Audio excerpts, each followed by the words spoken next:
Okay, welcome to the live stream for November 14th, 2018. I am your host, Dana Morningstar, and this is a live stream that we do every Wednesday night at 8:30 p.m. Eastern Standard Time, so welcome. Got some people hopping on. Hooray, Kiara, Life's Revival, Karen, welcome, welcome. And before I forget, there's a couple things I wanted to just let you guys know. Next week, I am going to be out of town. So that's the 20th through the 24th. My father is sick, and so I will be going out of town to just see what's going on with him. So I will be back on the 24th, and so no, I guess what I'm saying is I'm not going to be able to do the live stream for Tuesday or Wednesday next week because I'm going to be traveling. Let's see, what else did I want to let you guys know? Oh, okay, actually, okay, yes, two more things. Okay, the other one is my first book, Start Here, is available as an audiobook. So it's finally, finally done. It's been the learning curve on that thing has just been an absolute nightmare, but it's done. It's on Audible. I have a link you can use if you are interested in listening to it, or if you want to just get another audiobook. It's audibletrial.com/thrive after abuse. And I think with that link you can get, I think it's a free audiobook. I think it's a free audiobook is what you can get with that. So if you listen to the audiobook, I will be really curious to know kind of what you think of it. This was my first time, really doing an audiobook. So it was just a learning curve. And then let's see, the second thing is book club. It's going to be the last Thursday of this month, which I believe is the 27th. Let me double check. Nope, it's not. It's the 29th. So the 29th of November, 6:30 p.m. Eastern Standard Time, we're going to be discussing this book, The Mindful Path to Self-Compassion. So it's a big book. I think it might actually be the biggest book we've read so far, the longest book we've read so far in book club. So if you're interested in reading this, it would be a good time to start it now, because it's a massive undertaking. So those are the three things I wanted to make sure to cover before we get going. And let's see, Kiara. Actually, Dandelion Greens, did you see I put your dove up there? So thank you so much for that. That just made my heart smile to no end. I just love everything about that. So thank you so much. Kiara says, I saw this the other day on the live stream and I meant to address it and then I got sidetracked. She says, Dana, I heard something I think you'd like. I wanted to share. You can't hate yourself into being a better version of yourself. Yes, I totally agree. You can't hate yourself into being a better version of yourself that you love. That makes total sense. I agree completely. And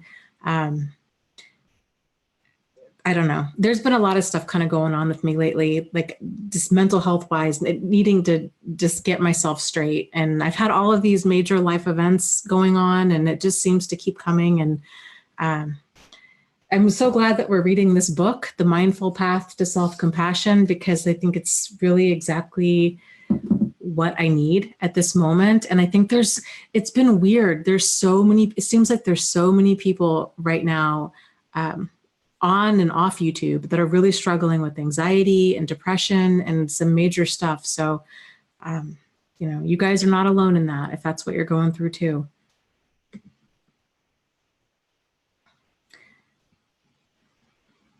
And Michelle says that she's working in the lab and alone and she's listening to the live stream. So hugs. Well, hugs right back to you.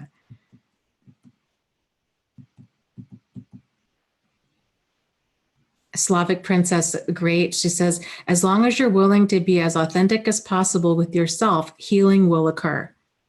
Yeah, I agree absolutely. I think one of the challenges, and this was something that Angie and I were discussing yesterday, and if you haven't heard, if you didn't tune in for our live stream yesterday, it was on, yes, it was on my channel this week. I highly recommend you listen to it. It's probably one of my top 5 favorite live streams that we've done together.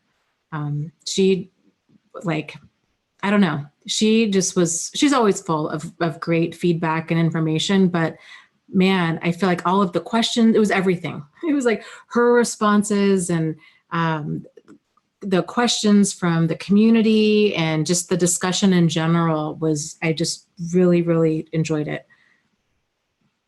And so one of the things that we were talking about yesterday was the challenge with even being authentic with ourselves and identifying emotions. And for so many of us that have been so used to kind of suppressing our emotions, it can be really difficult to even be honest with ourselves with how we're feeling, because we just have been so used to numbing out and to not feeling things. And so that's kind of where I've been at, is really trying to articulate and get in tune with what these different feelings feel like.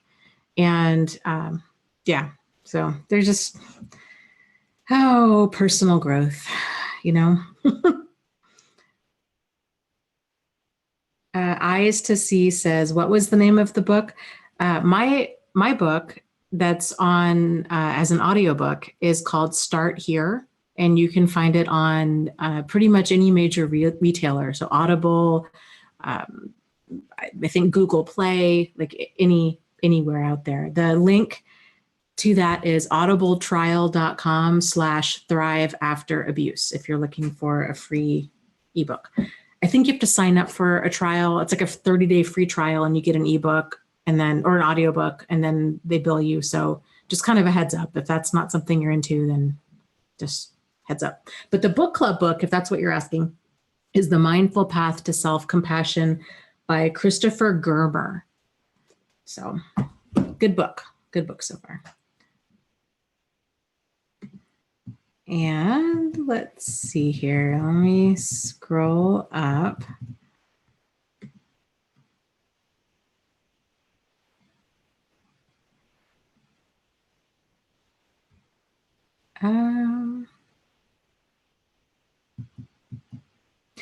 Slavic Princess says, remember how empowering you are, and please try to empower yourself more than you have empowered other people. Well, thank you. That means a lot to me. And, you know, I think one of the challenges that I have, and I know I've discussed this before, is somebody had said this a while ago, and I wish I remember who it was, but they were talking about writing. And they said one of the hardest things with being a writer, and this goes, I think, for doing anything creative or putting yourself out there in any way, shape, or form, is you have this idea of what you want it to be. And then there's the reality of what it ends up being. And the reality is oftentimes a pale, how did they put it? Like a pale comparison to the idea of what you wanted. And that is so true. And so it's so hard to put something out there and to not focus on what I would do different next time and how I can keep, you know, kind of, not that that's a bad thing, right? Because like I want to definitely keep a growth oriented mindset, but it can be very overwhelming when, you know, everything that I've done has grown so fast and so much so fast. And I've been on this learning curve, and it's just been a lot of mistakes and a lot of learning things the hard way. And it's just been very overwhelming on a lot of different levels. And, you know, it's not how I want it to be. And I know that I'll keep continuing to improve. But then just the anxiety with everything just snowballs. And, you know, it's sort of like one of those things, like the more I do, the worse I tend to feel, because then it's like, I just, you see things, you're like, oh my goodness, with this book, like this wasn't a very, I don't know, maybe this wasn't a very good edit, or I don't like the cover, or I would change this, or I would change that, or I would, da da da da da. Like you just focus on everything that you would do different next time. And it can be hard to kind of shift out of that place and to be compassionate with yourself and be like, well, okay, yeah, you're beginning at this, you're a beginner. And it would be strange if you were any different than a beginner, right? Because I'm beginning at this. So it's just a lot of mix of emotions and mix of thoughts with all of it. So.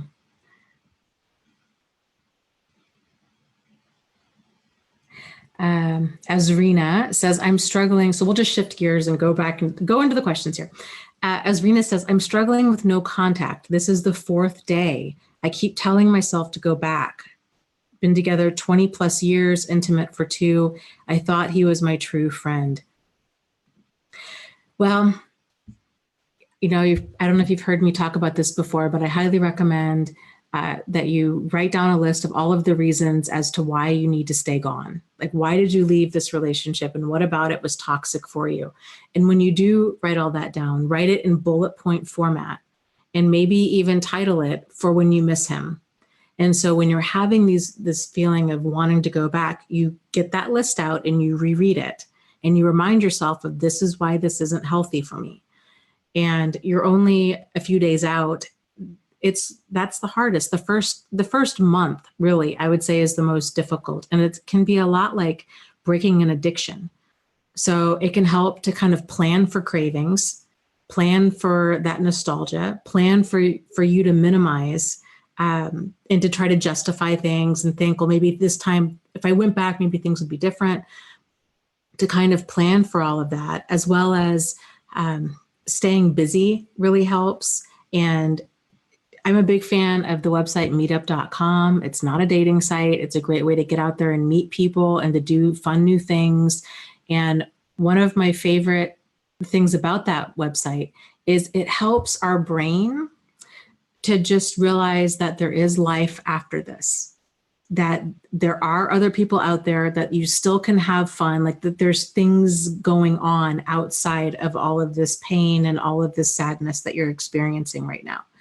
So I always encourage people, join dozens of meetup groups in your area if you can, and go to as many different events as you possibly can. And I think when you start kind of getting back out there and meeting other people, even though it's not, I'm not encouraging anybody to date, but like, even though you're getting back out there, you're socializing, it really does help.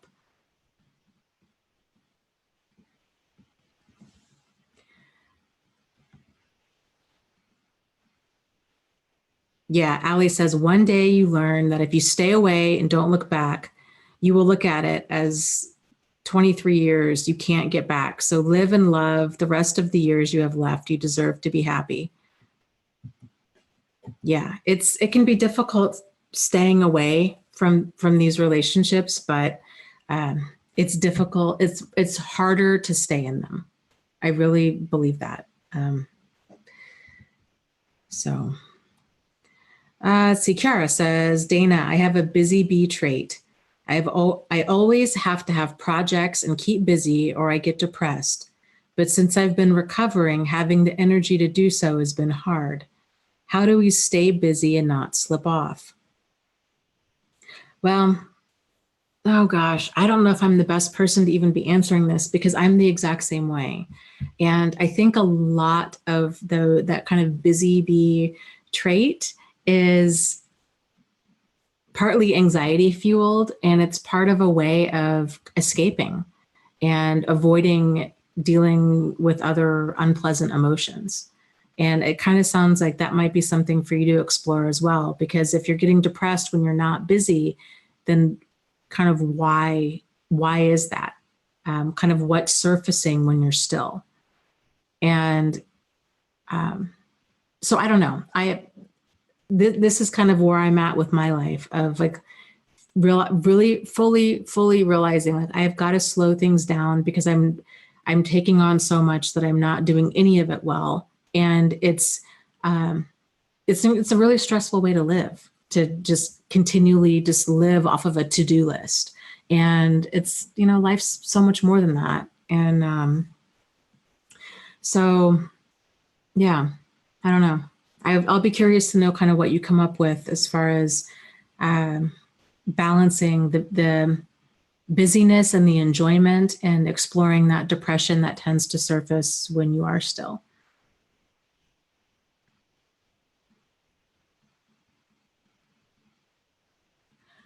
Hey, Lydia says, I signed up for a few meetup events, but last time I attempted to be social, I told too much of my story. I'm nervous about unzipping again. I can totally relate. And I did the exact same thing. Oh my gosh. I look back on that and I just cringe. So yeah, I get it. It can be difficult to kind of rein it in. I think sometimes when that kind of like a compulsive need to tell our story, it's part of the trauma, is like that need to talk and talk and talk and talk and talk about it. So maybe now that you're aware of, hey, you know what, there's a time and place for me to unzip and to share all of this pain, and this isn't it. Like the first meeting with total strangers is not it. So, and sometimes I think we have to kind of go around that mountain a few times before we really realize.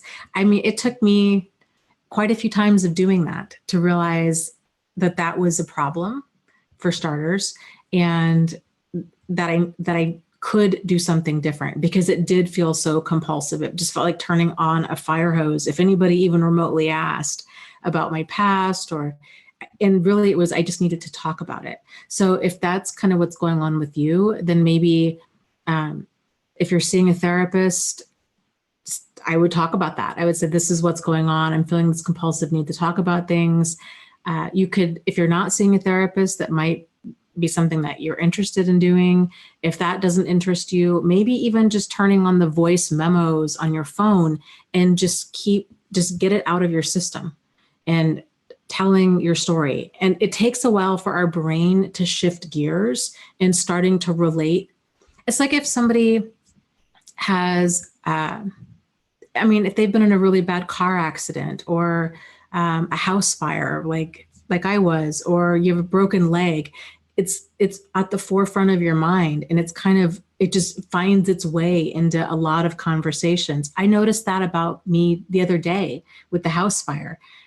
Even though I felt like I've processed a lot of that I'm like, man, this is really kind of working its way into a lot of conversations, and maybe this isn't as resolved as I thought it was. So I think it can help to be compassionate towards yourself and just realize that there's a purpose.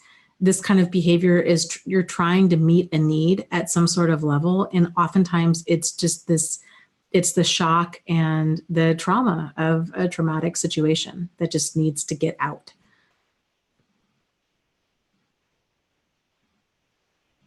Tammy says, I feel like leaving and no contact are the hardest steps.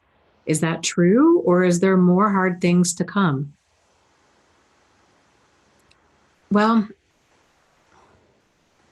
learning anything new, doing anything new, change in general, okay, is always difficult. And it's especially difficult when we're making such a major change.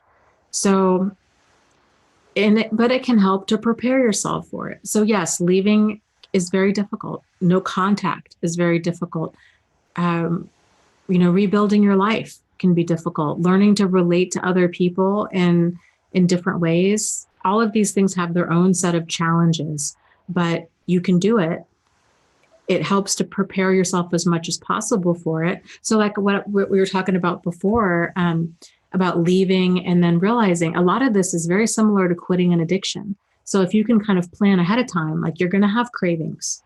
What are you going to do when other people, how are you going to handle it when other people bring up your ex or this problematic person?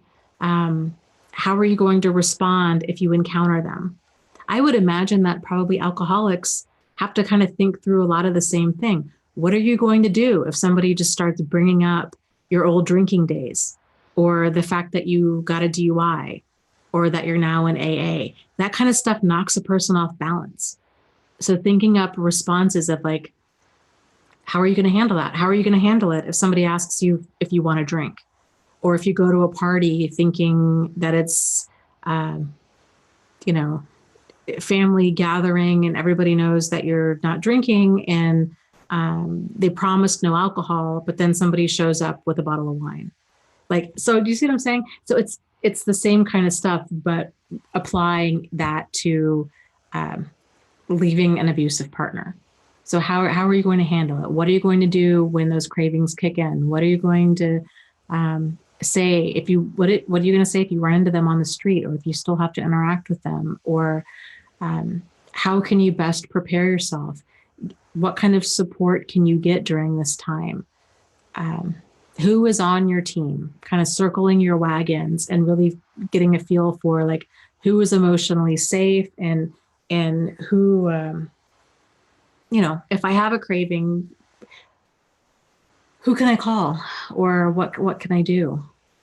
So learning boundaries, the kind of the steps after that, like learning boundaries, these kinds of things is also very difficult. It's trial and error.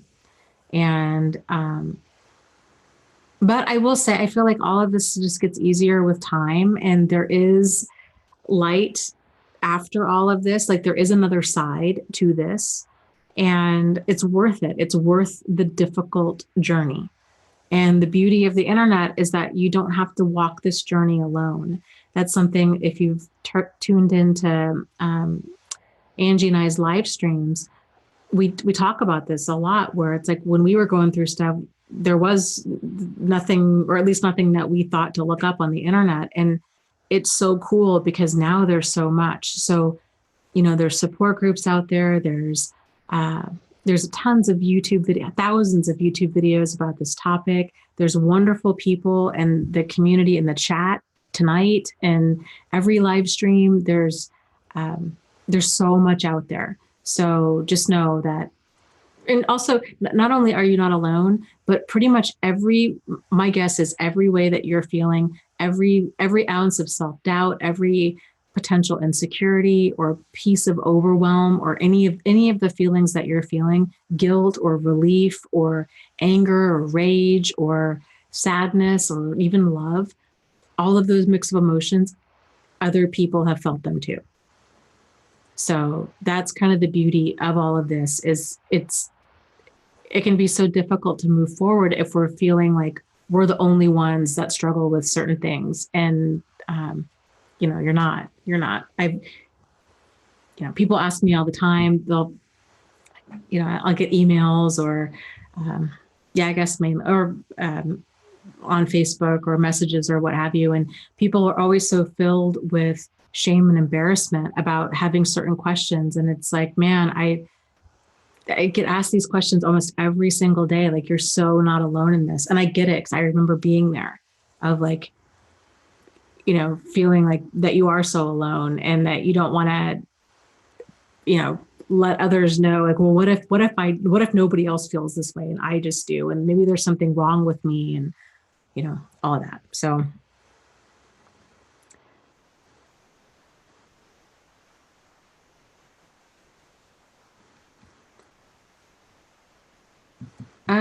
let's see.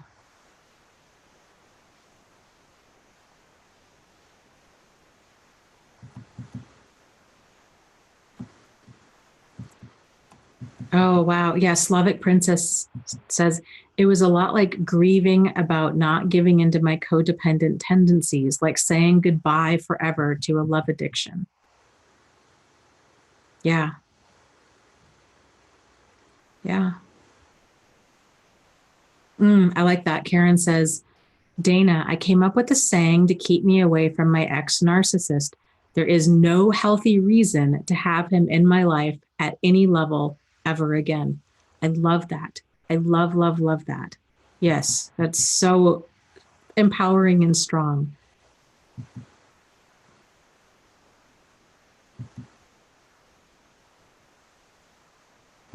Missouri Cowboy says, what time is the live stream on Tuesday? Question mark, question mark, question mark. It's normally at 1:30 p.m. Eastern Standard Time, and we alternate channels. So this last week it was on my channel. Next week would normally be her channel, but I'm going to be out of town for some family stuff, and I will be back the following week. So the following week we will be on her channel. And I also turn a lot of the live streams for both like our Wednesday night ones and then the Tuesday day ones, at least the ones that are on my channel, I turn them into podcast episodes. So that might be another way if you guys are interested in catching them on like your commute to work or what have you.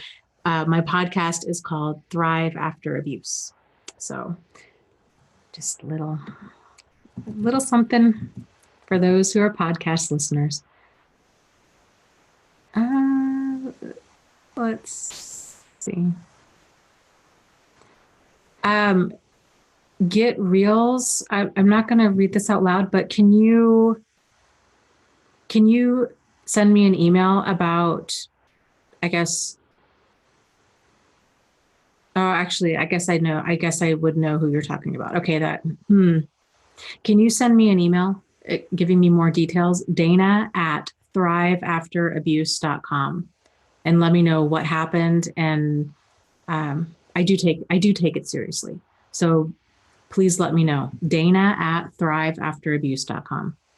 And then if you can put in the subject heading, like something like from Get Reels, so I know what it's regarding.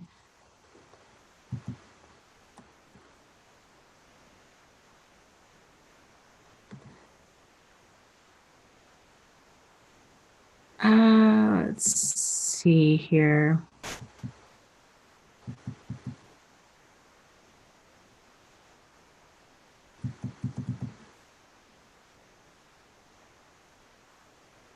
Filler Arodo says, a toxic person to you equals a toxic person for you. It is what it is. In my opinion, labels like narcissism is not required here. Toxic is toxic.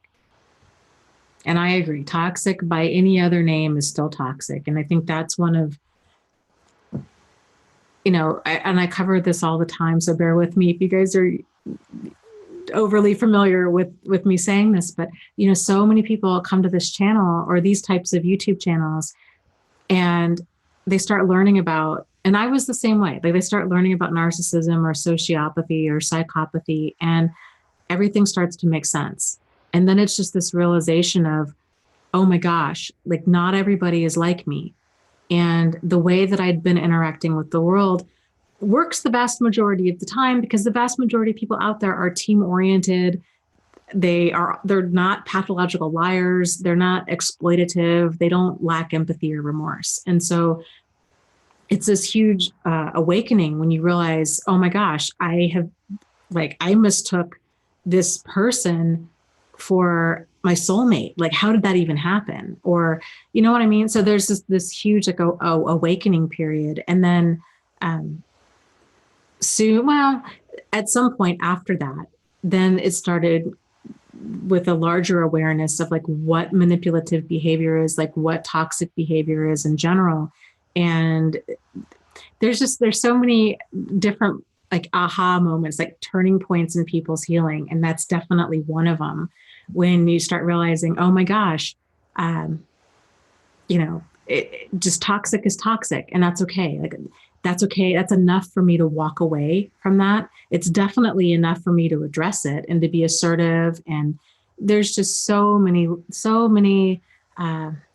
lessons that we can glean from all of this, and that we can really have it work towards our highest and greatest good.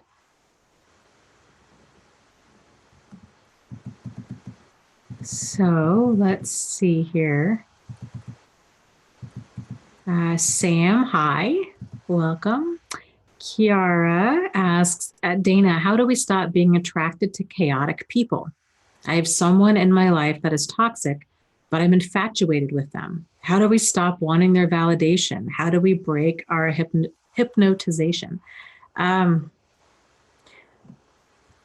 Well, I think in part realizing that this is the attraction, that we're attracted to that level of intensity, that we're attracted to that level of intensity, and that we're also attracted to that chaoticness. So if we can figure out, because generally,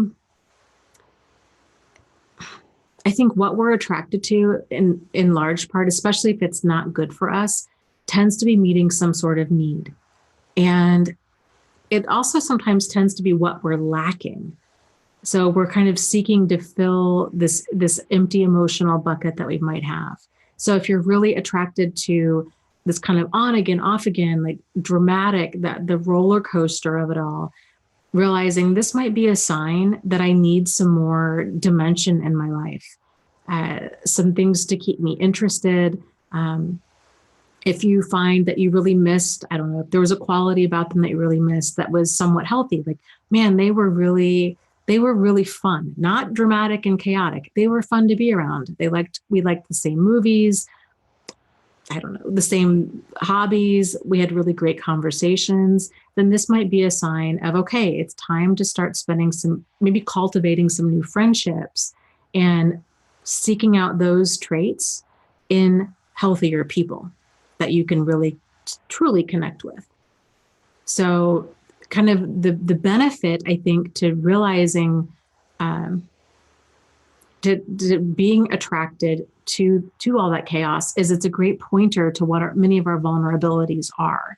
So if you're curious as to kind of what the next thing is to work on, it's to figure out what's pulling at me right now, and then doing some soul searching is trying to figure out why that might be.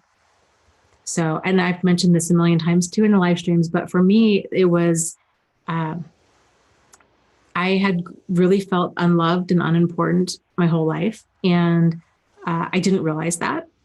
And so I had probably a handful of significant relationships, friendships, and people that I dated that were highly problematic, like way over the top, personality disordered level problematic.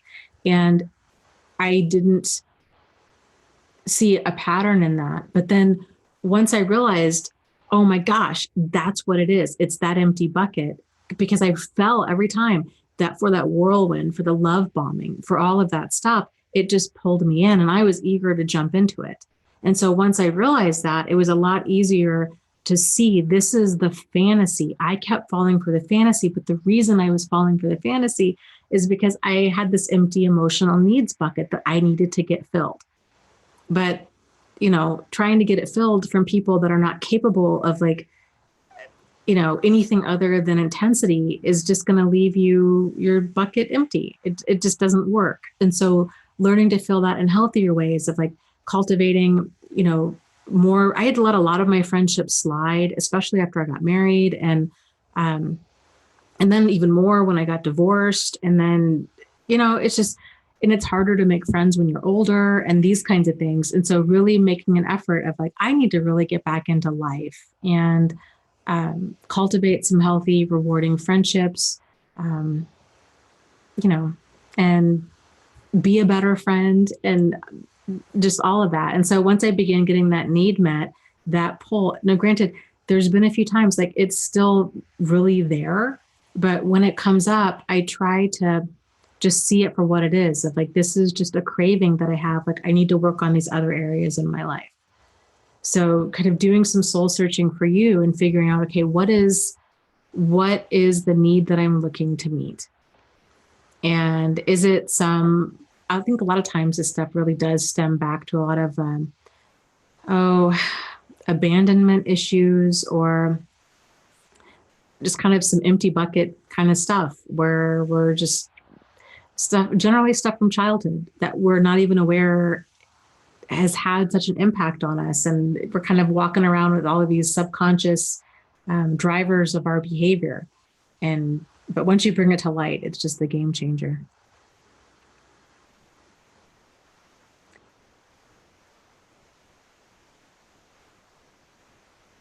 Okay, let's see.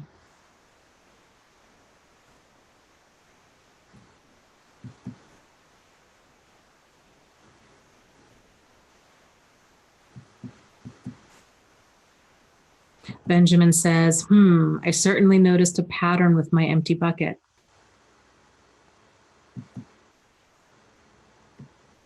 And Con P says, yes, that's my issue too, trying to fill my emotional bucket.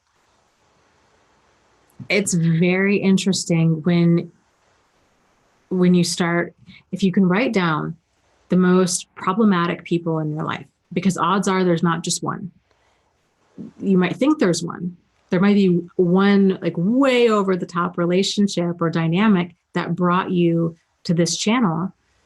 But if you start looking back and you're like, okay, you know what, this person, I've had problematic people in my life, but this one was like way outside the realm of normal. It's okay. Like, think about the different problematic people in your life and then in your past, and then go through, or even in your present, go through and start writing down some of the traits that what attracted you to them. And then go through and see if there's things that repeat and circle that. Because that tends to be, this is what the draw is for me. Because I had tried, somebody had mentioned making a, okay, Ali says, I made a list of wants and don't wants. And that was great. I had seen a therapist and she'd recommended, making a list of basically like, what do we want in a partner and what do we not want and this kind of thing. But I'm like, it didn't help because I wasn't my type. Like, I'm not attracted to like quote unquote bad boys, or I don't even have like a physical type. It's more of intellectual and, sense of humor are like the two things that really do it for me. And, so like it was difficult to, there were certain things, right? Like, I don't want to be yelled at. I don't want to be cheated on. I do want somebody that's, has the ability to communicate effectively. I do want somebody that has the ability to be monogamous. Like these kinds of things that did help to some extent, but it was more, I still was finding myself getting tripped up in that. Another big thing for me was realizing that I was waiting around for concrete proof that they were in fact a problem. So, I would, because I was so starved out, I had this empty bucket and I was so starved out that if somebody came on, was real quick to try to make me their new best friend or like to move fast with dating me, so many things. I didn't know. I would let them set the pace. So if they wanted me to meet them that night, I would go and meet them. I'm like, well, I guess I've got nothing better going on tonight. I guess I can go see them. Like, what's the big deal, right? Or if they wanted to spend all day with me on Saturday for a date, I tended to feel obligated to always say yes. And guilty and judgmental and bad if I said no. So I was letting other people set the pace. I didn't have good boundaries with that. I was saying yes when I really meant no. If I encountered squirrely behavior or even scary behavior, I always felt like I was making too big of a deal out of things and that wasn't a good enough reason to distance myself from that person. I no longer feel that way. That's been an absolute game changer. So just really getting in tune with your boundaries, your standards, you're realizing it's okay to have deal breakers, realizing that you don't need concrete proof that a person is dangerous or destructive or deadly. Like, you don't need to wait around for them to prove you right. That feeling perpetually uneasy around another person is enough of a reason to not spend time with them. If they have squirrely behavior, that's enough of a reason to not spend time with them. Really just making your safety and your sanity a priority is huge.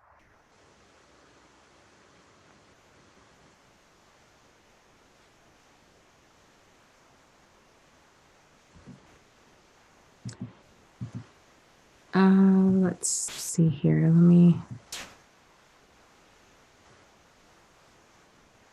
Yeah. Tanitria says, Dana, I hate being yelled at. I told my coworker she claims she was playing. It happened several times after. I ended that coworker friendship, whatever you want to call it. That's a great example and good for you.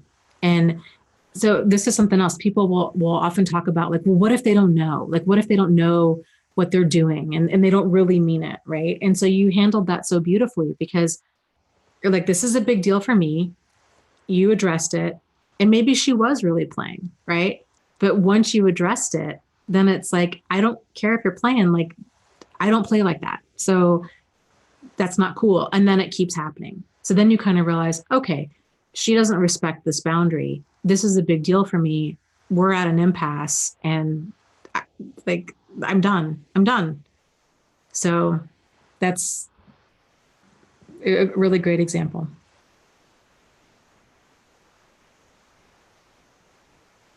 Oh, Agata says, it's so crazy what you're saying, Dana, because I remember feeling restless just to go out with someone and not to be alone.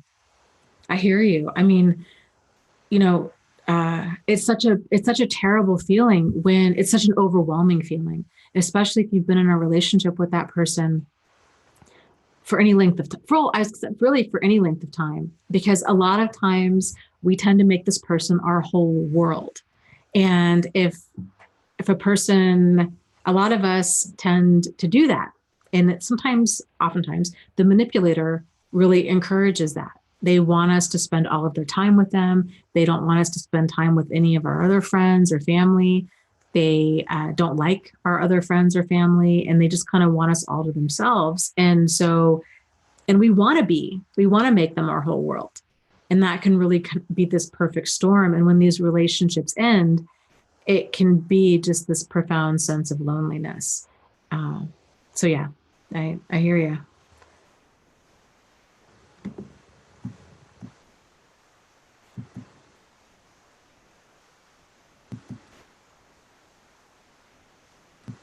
Oh, totally. Munkarinch, Munkenrinch says some of the toxic individuals I've come across seem like time thieves. That's a great way to put that. Yeah, it is. It's a total time suck. It's like they just want to monopolize your time for whatever reason. Um, and I think really any time spent with a person that you don't see having a future with, if they're not respecting your boundaries, if there's just not a connection there, then it's a time suck, and life's just too short for that.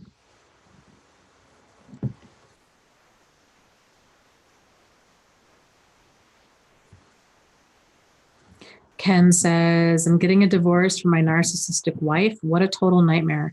My wife is Philippine and I have the fears of the hurt she can cause. She's so abusive and cold. Oh, I'm sorry that you're going through this, Ken. Yeah, it's a lot. So I would just encourage you to just document everything. Uh, and if you can, really make sure that you're getting as much support as you can during this. I think this is one of the challenges that a lot of men tend to have is guys tend to not talk about stuff like this with their friends. And it can really create this extra level of loneliness and pain because then they're kind of going through it alone. So, but you don't have to. So there's lots of men going through stuff like this. So if you can, there's a handful of guys in the chat tonight. So being here or connecting with them outside of here or different support groups out there, it can be really helpful.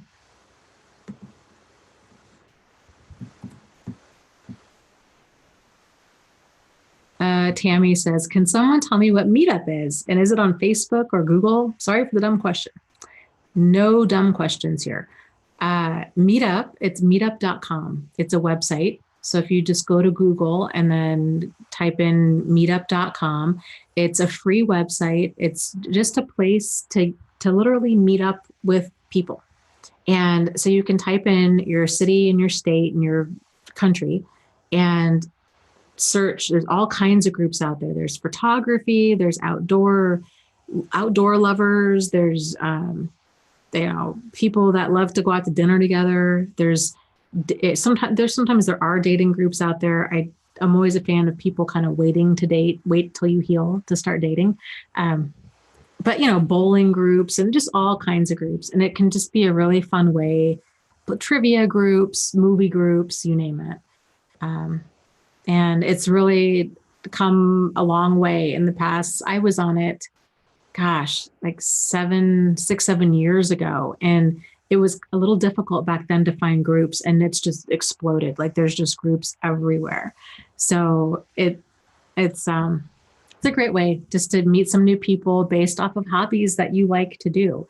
Kind of worst case scenario, you kind of have fun and you just try something, you do something that you like in a different way. And plus it's a safer way because you're out in public. You're able to practice a lot of these skills that we're talking about in here with like boundary setting and being assertive and kind of moderating our conversations and learning how to share our reality moderately with other people. And it's about as safe a way to do that, frankly, because you're not emotionally invested in people. And if you really do, if you feel uncomfortable or you say a bunch of stuff that you're just horrified that came out of your mouth, you never have to see these people again. So it's a great way to practice versus practicing with friends and family or people that you have known for a while.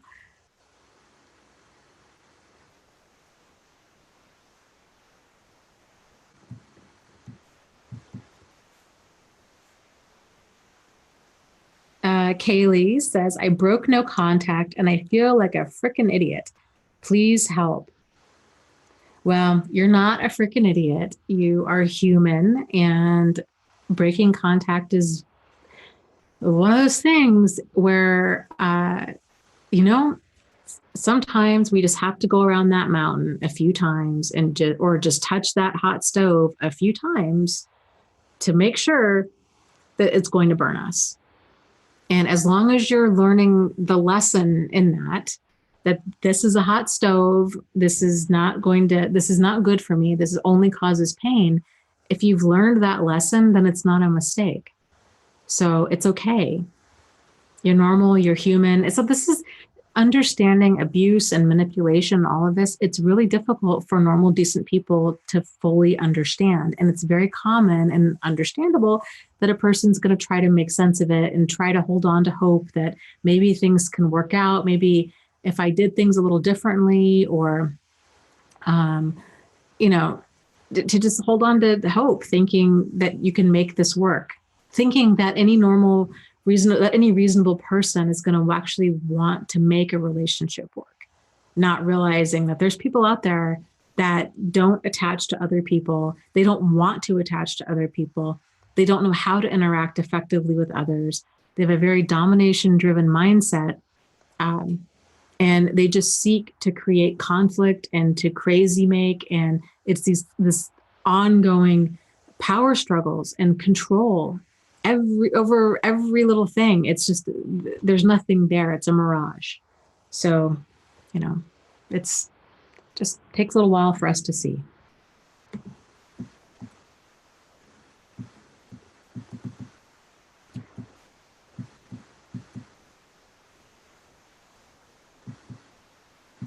Rob is talking to Healthy Love and says, before I forget, my God, lady, you are one talented visual artist. Yes, she is. So I agree. If you guys haven't checked out her artwork, check out wholeheartedarts.com and check out her paintings. They are fantastic. Actually, I've got two of them in the background here. The top one is Freedom, and then the bottom one is Who Am I? And I love both of these, obviously, but for two very different reasons. I think the first one is pretty self-explanatory, but the bottom one, the Who Am I love that because I think it just speaks volumes as to that being in that space of feeling so lost and not knowing who we are, and then having to really recreate that self. Like you just feeling so alien. And I just think that sums that up so perfectly.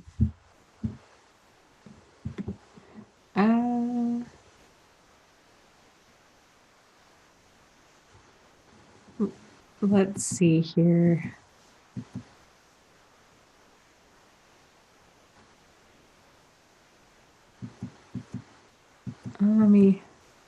Let me scroll up here. Yeah. And Rahel says, I totally understand the depth of that pain. And Munkenwrench says, oh, wait, you're toxic? Bye.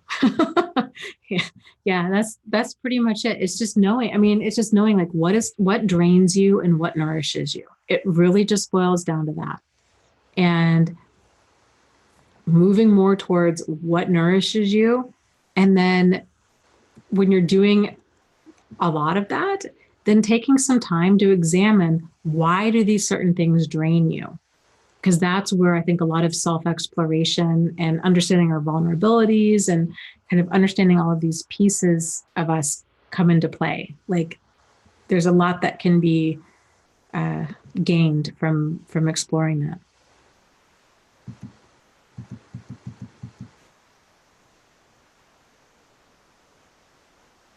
Kaylee says he even messaged my mother saying he appreciates that I replied to him. So crazy. He has no sense of personal boundaries. I was going to keep it to myself, but now he's making it public. Okay, he's doing this most likely to egg you on. It's trying to get a reaction. It's just all of these little games, that manipulators tend to play, and it's just this constant power struggle. So really, I think your best bet is to just, first of all, I would just block him on social media across the board and don't engage and don't give him the satisfaction of knowing that this is upsetting to you, because that's what they want. Steve did something very similar when that relationship ended, and I called him out on everything. And I was the one that was like, no, dude, we're done. Right. And he ended up calling me like, I mean, it was scary. He was so obsessive. And the only thing I had is like, thank goodness this guy is 26 hours away. Like he's not going to just show up on my doorstep. But it was call after call after call after call. And I could just scroll on my phone, and it was just nonstop. And voicemail after voicemail, and then texting me, and then emailing me. And it was all of this control. Like he wanted to talk to me. He wanted to have the last word. And I wasn't going to give it to him. I'm like, I've got nothing to say to you. You're garbage. I'm done.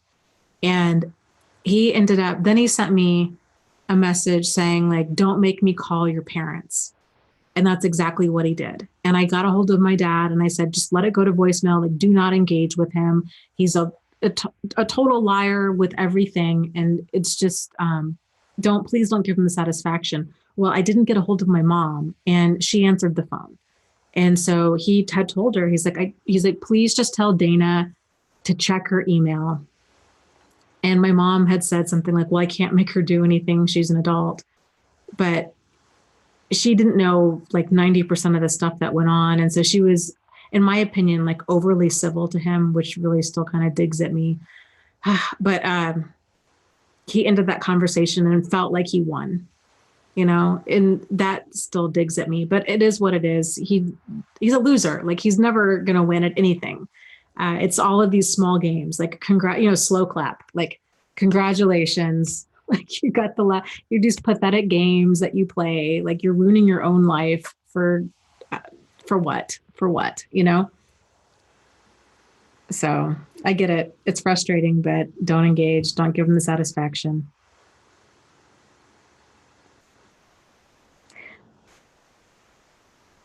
And yes, I agree. Healthy Love says, I'm so mad when us setting healthy boundaries is called abuse.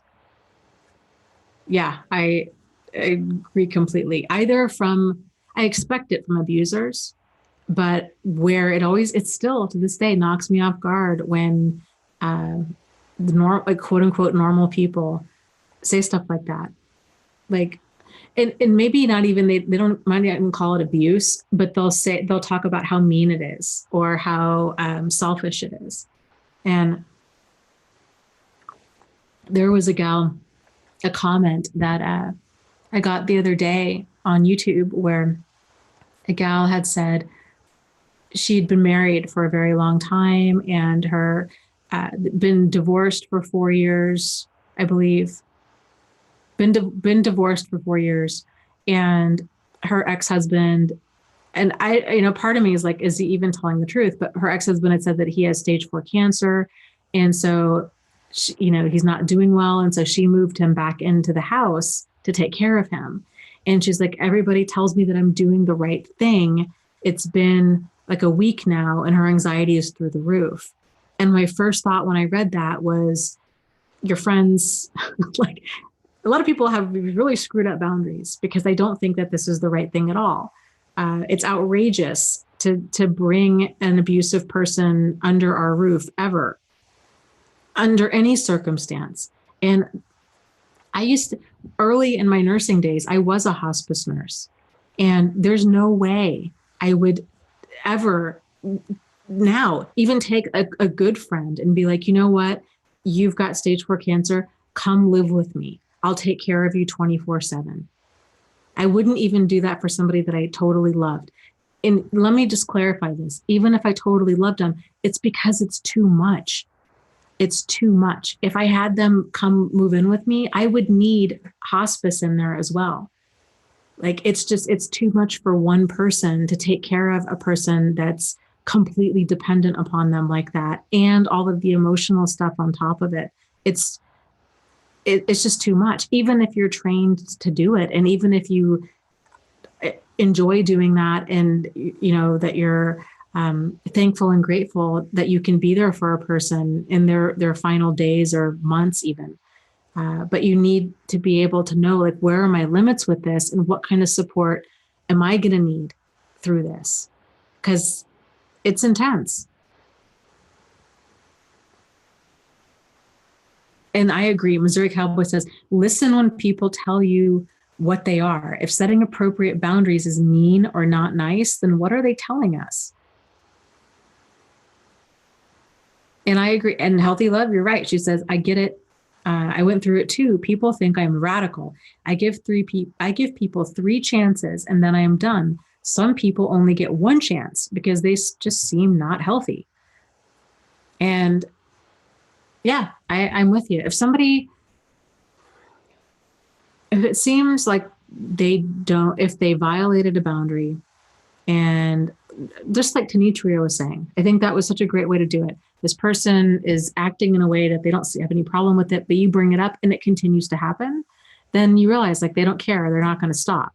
And the thing about that too is it's not going to just stop with that one thing. That's going to be an ongoing pattern. So whenever you have an issue with them, they're just going to keep doing it because they don't care. And that's a problem. And life's too short. Like, other people out there can learn to have that give and take and to work as a team. And,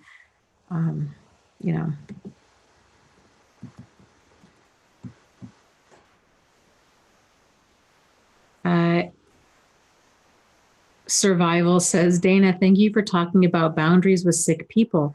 This is my new normal for me, with sick people trying to suck me dry. And sick people, in general, I think there's a lot of people out, survivors of this kind of abuse, that tend to be caregivers. And it can be really difficult to kind of set boundaries when, if your job is this, there's oftentimes no boundaries, So it can be difficult to have a different set of boundaries that apply in your personal life, of like, these are my limits. Like, I'm not going to be any good if this is absolutely sinking me to try to help this other person. Like, what other help can I get for this? Can I have, are there other friends and family that can come over, maybe do some cooking, do some laundry, come sit with this person, help with showers, help with toileting, give you a break for a few hours, that you can take a nap, that you can go to a movie, these kinds of things. It's totally okay. It's healthy. It's necessary to set boundaries if we're caring for a sick person. And there's no need to bring an abusive person into your house to take care of them. That's just not even in the realm of healthy.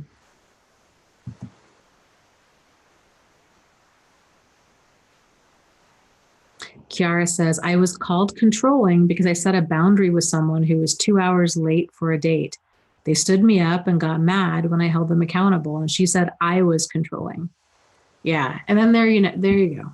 Right. So it's sort of like, well, no, like I have a problem with this. And that's the thing, is if this has been our ongoing dynamic, like if we're talking like a friend date, or if we're talking like a first or second date with a stranger, if it's a friend and it's an ongoing pattern of they're always late, like you make plans, you're going to go to a movie at 7:30, you show up at their house at 7, and they haven't even gotten in the shower yet. And they have no sense of time or urgency. Like they just don't care. That kind of stuff. It's so inconsiderate. And if a person's been friends with somebody like that for any length of time, like that's just become the new normal. Like everybody just knows like, oh, this person is just always late. And that kind of stuff really gets under my skin. I used to have friends like that. I don't have friends like that anymore. And they don't like it when you start setting boundaries. And that was one of the things I had to say was, like we agreed on, like I thought we agreed that we were going to be there at 7:30. There's no way we're going to be there at 7:30. Like this is frustrating for me. And if they just don't care, the next time I would just meet them. Here's what I ended up doing is like, we would just meet them there. Like, we're going to go, like you get here whenever you get here, but we're not going to sit on the couch and just hang out while you take, there's like an hour, 3 hours, whatever it is. Like you just finish getting ready when you feel like getting ready. Like I'm not playing that game anymore. So meet us there. I had a friend in high school who was that way. And finally we left her. We told her, we would say like, okay, I'm leaving now. We're going to be there. We're going to leave at whatever time, 7:15, so we can get there at 7:30. If you're not ready by 7:15, we're leaving. And we left and she was livid. But she learned like, we're not playing around. Like, and if it's a person and it's a new date, like the first or second date, and they pull that kind of stuff, to me, that's like, oh, thank you so much for letting me know that this is how you are, because it makes it really easy for me to just be done.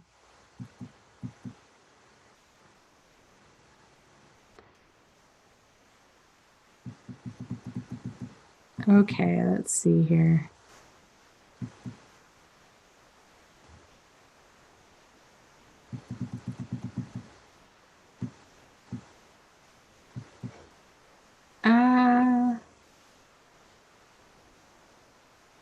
Yeah, Allie says, oh, the first thing they do is go to family and friends.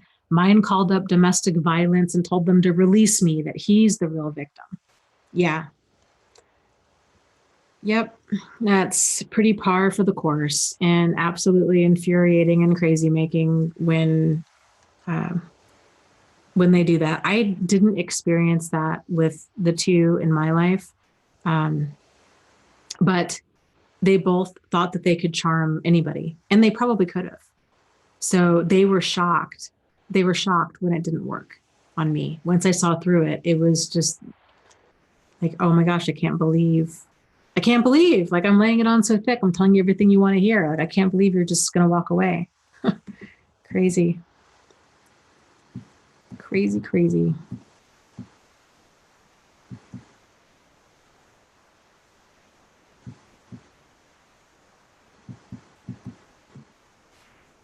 Thanks for sharing that, Sam. He says, I think he's talking about in terms of not talking on the chat. He says, I was like that for about 3 months when I heard Dana had the live streams, and then watching and reading until I mustered my own strength and some confidence to start talking. And so he says, welcome, speculator, which is a person in the chat. So yeah, I always wonder like how many people are just kind of lurking in the shadows because they're concerned about speaking up, or they're just not comfortable, which is fine. It's totally fine. But yeah. So if you are here, if you're lurking in the shadows and you're just kind of observing, please know that you are warmly welcomed here and you are valued, And hopefully, if you do want to ever speak up, that you're welcome here.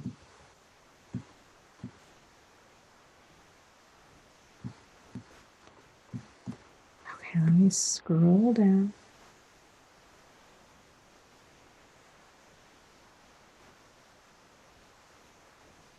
Cherish says, my ex is trying to threaten suicide because I've decided to be single. He told me my PTSD was all in my head and I left immediately. Yes, good for you. Yeah, you don't need to be invalidated like that. And anybody threatening using suicide as a way to kind of get what they want, like that's such a manipulative tactic and it's so ridiculous. It's trying to hold somebody else hostage, right? Like really upping the ante of if you don't talk to me, if you don't, whatever, take me back or whatever, I'm going to kill myself. And it's changing the game. So I'm a big fan of, if that's somebody pulls that, then I call 911. And this isn't to punish them. It's not any of that, but it's like, if you're truly suicidal, you need help. And 911 are the people to give it, not me. And I'm done. So like, don't pull that with me. And then if 911 does show up, then they learn real quick that this is not a manipulation that can be used. So just not letting them set the pace with stuff like that.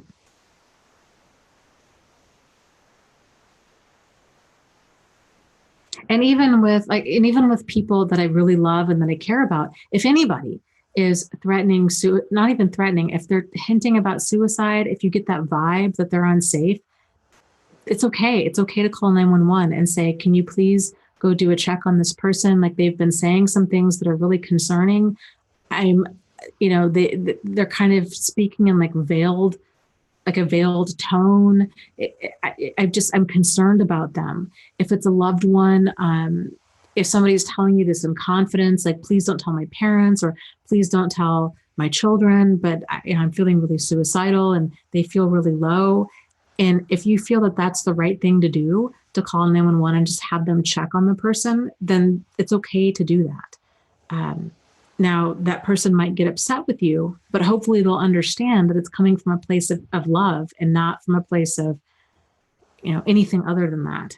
I know for me, if I was feeling really, really low and a friend called 911 on me and was like, I'm just concerned, to me, that's what makes for a good friend, is doing the tough calls like that when it's needed.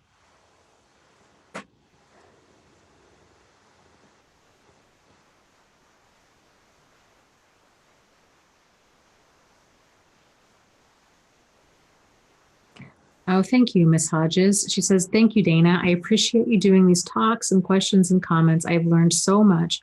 Oh my, where were you 13 years ago? I could have been spared a lot of heartache. I was so clueless.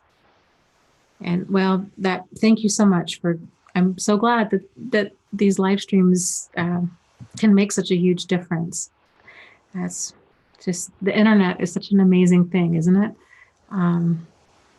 But I think everybody that comes here feels that exact same way of, oh my gosh, what a difference it would have made had I known all this, young, like 16, what a difference that would have made. And, I felt the same way. And part of a big reason I started this whole channel was out of sheer frustration of, I was doing my own searching and I felt like I put a lot of pieces of the puzzle together and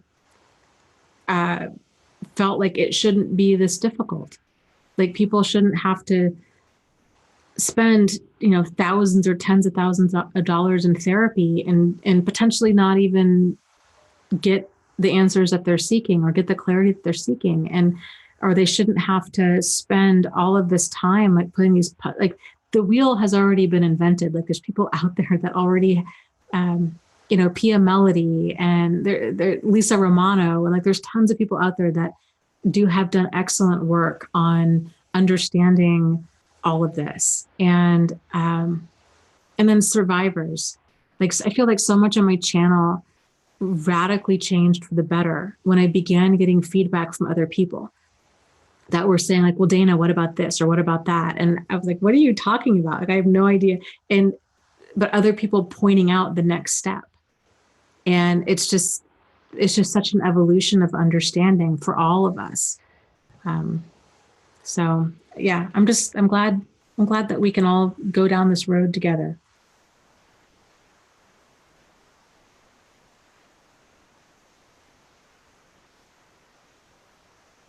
Well, thanks, Sam. I appreciate that.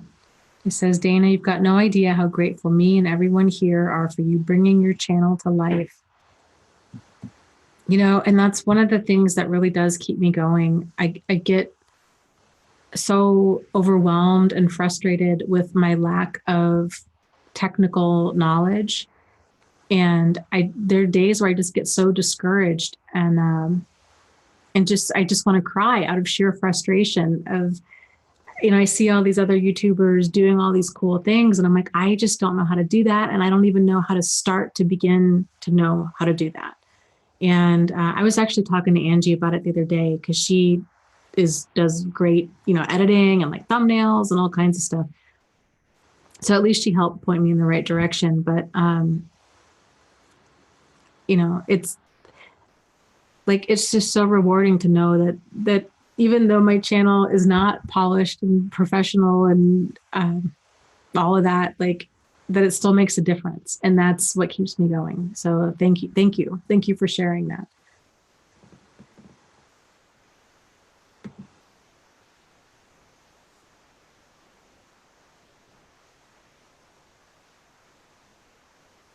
Yes, Taldenom says, do others have a hard time figuring out what are emotional symptoms versus physical things going on?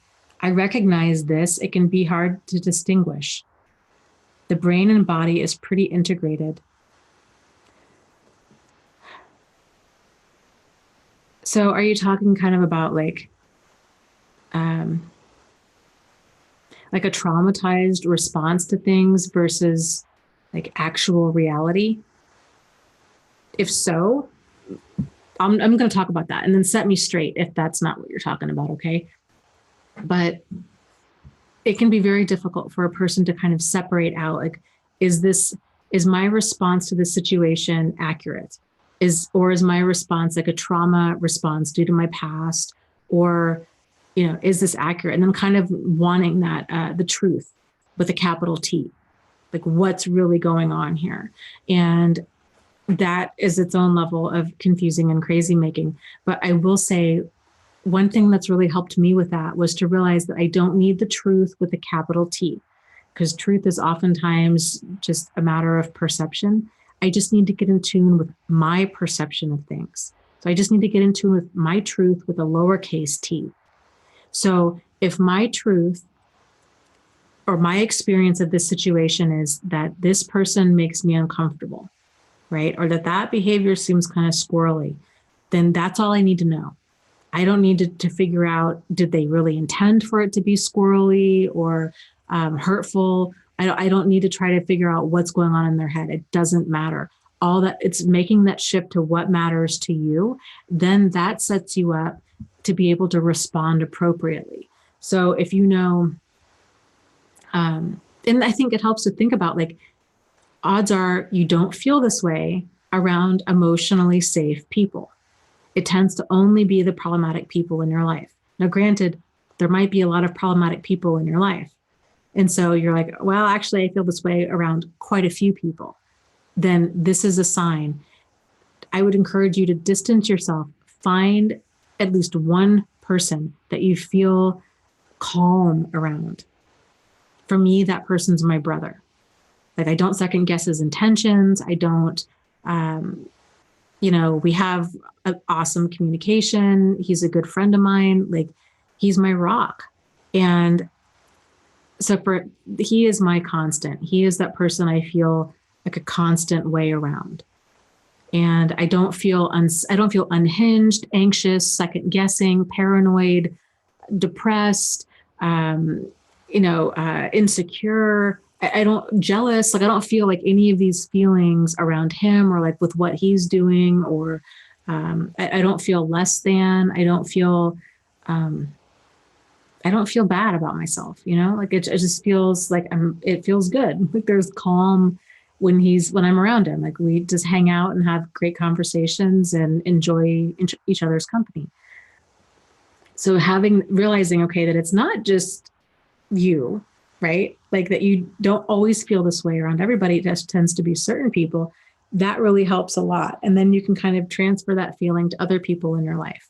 And it can help to think back to people prior in your life and realizing, okay, yeah, I felt this way, this unhinged, anxious, angry, resentful way around problematic people. And then that's kind of a sign of, okay, I need to examine potentially some boundaries, some communication that I'm having with them. Like again, Tanitria, with her situation at work, the lady was yelling at her. She asserted herself and says, hey, I'm not cool with that. And the lady, and so that's actually, let's just talk about that again. The lady was like, oh, I'm just playing, right? And so Tanitria, if she had doubted her perception, she could have been, because a lot of people do this. They're like, well, we might tend to think, oh, I'm just always wrong. I always make a big deal out of things. I'm the one with the problem. She could have stopped there and then thought, you know what? That lady said she was just playing. So I must be the one that can't take a joke. And she might have let that lady's truth become her reality, but she didn't. And that was the turning point in that situation. So she was like, well, basically, that might be your truth. You might be playing, but I don't play that way. Like, that's not fun for me. So she moved back to a place where she's like, this is my truth, and held her boundary, held her ground. Right? Then the lady kept at it, and it just kept happening. And so because she was able to stay grounded in her truth and realize it doesn't matter if she's playing or not. It doesn't matter if she forgot what I said. It doesn't matter. Like, this is not fun for me anymore. And so because this isn't nourishing for me, I've tried asserting myself. Like, then this isn't worth, like, I'm just done, So getting in tune with like your truth and where are your boundaries and standards and deal breakers with this kind of thing, and how many times do you want to bring it up with a person? Sometimes it might be once, sometimes it might be a few times, and just say like, I know that yelling isn't a big deal for you. Like, you think you're just playing, but it's a big deal for me. Like seriously, like I have issues with yelling. It's a big thing for me. And then if it just keeps at it, then like I'm screaming into the wind here.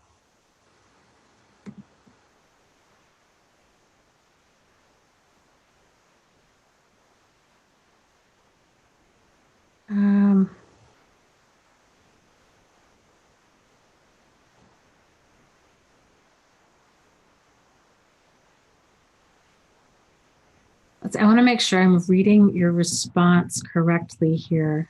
Survival. It says, Dana, your take on not needing an armchair diagnosis, just does this make you feel uneasy, has helped me to do the final weeding on my new narcissist-free life at 51 years of age. So are you saying, oh, okay, I think you're saying we don't need a diagnosis. We just need to know what makes us feel uneasy. And was that the part that helped you to be set free and realize you're in your truth with the lowercase t, and you're like, you know what, this is enough. I don't do perpetual confusion. I don't do crazy making. I don't do these things like this. I value my sanity. I value peace in my life. And I'm going to assert myself with other people and set these boundaries and these expectations. And they can either meet them or they don't. But I can't keep trying to, pull a horse to water. It just exhausts me and it frustrates them. Like, it just doesn't, that doesn't work. Okay. She says, yes. Okay, cool. I'm glad. I'm really glad that helped. Yeah. She says, yes, actually, I'm assuming you're a she, but I could be wrong. Survival says, it was so incredibly helpful. No confusion or crazy making. Thank you. Yes, that was a big aha for me. I had talked about that in a previous video. I had, after Steve and Jack, fast forward about probably 2 or 3 years after Steve, I had met this guy and online, and we met in person, we went on a few dates, really hit it off, but I had this really dark vibe about him and I couldn't pinpoint it. But I was all of those, I was spun back into like the night terrors and all of that introspection. Is it me? Is it him? And I don't know. But he hasn't really done anything. But like, he just kind of creeps me out, but he's also really intelligent and he's interesting. And I just was all of that waffling. It's just exhausting. And a friend of mine had said, she's like, Dana, you've seen this movie before. You don't need to wait until the end to get up and leave. And that was when I realized a couple of things, like, oh my goodness, you're right. Like, I have been down this road before. Whenever I feel that a person has like dark energy about them, it's never turned out well. Like I've never been wrong about that feeling before. And I don't have that feeling around a lot of people. It's only around people that have a really dark vibe. And so I learned that lesson. And then I also learned that I didn't need to stick around for that concrete proof, and that I had before. Like, that was what was so interesting, is realizing, oh my goodness, this is where I'd gone wrong before, is I felt judgmental or mean or rude or hypervigilant if I distanced myself from people for reasons that weren't major. I was like, what am I waiting for? For like this guy to pull a knife on me, or to hurt me, or to start screaming at me? Like, what am I waiting for? And yeah, it was like, okay, it's enough to it's enough to just feel very uncomfortable around another person.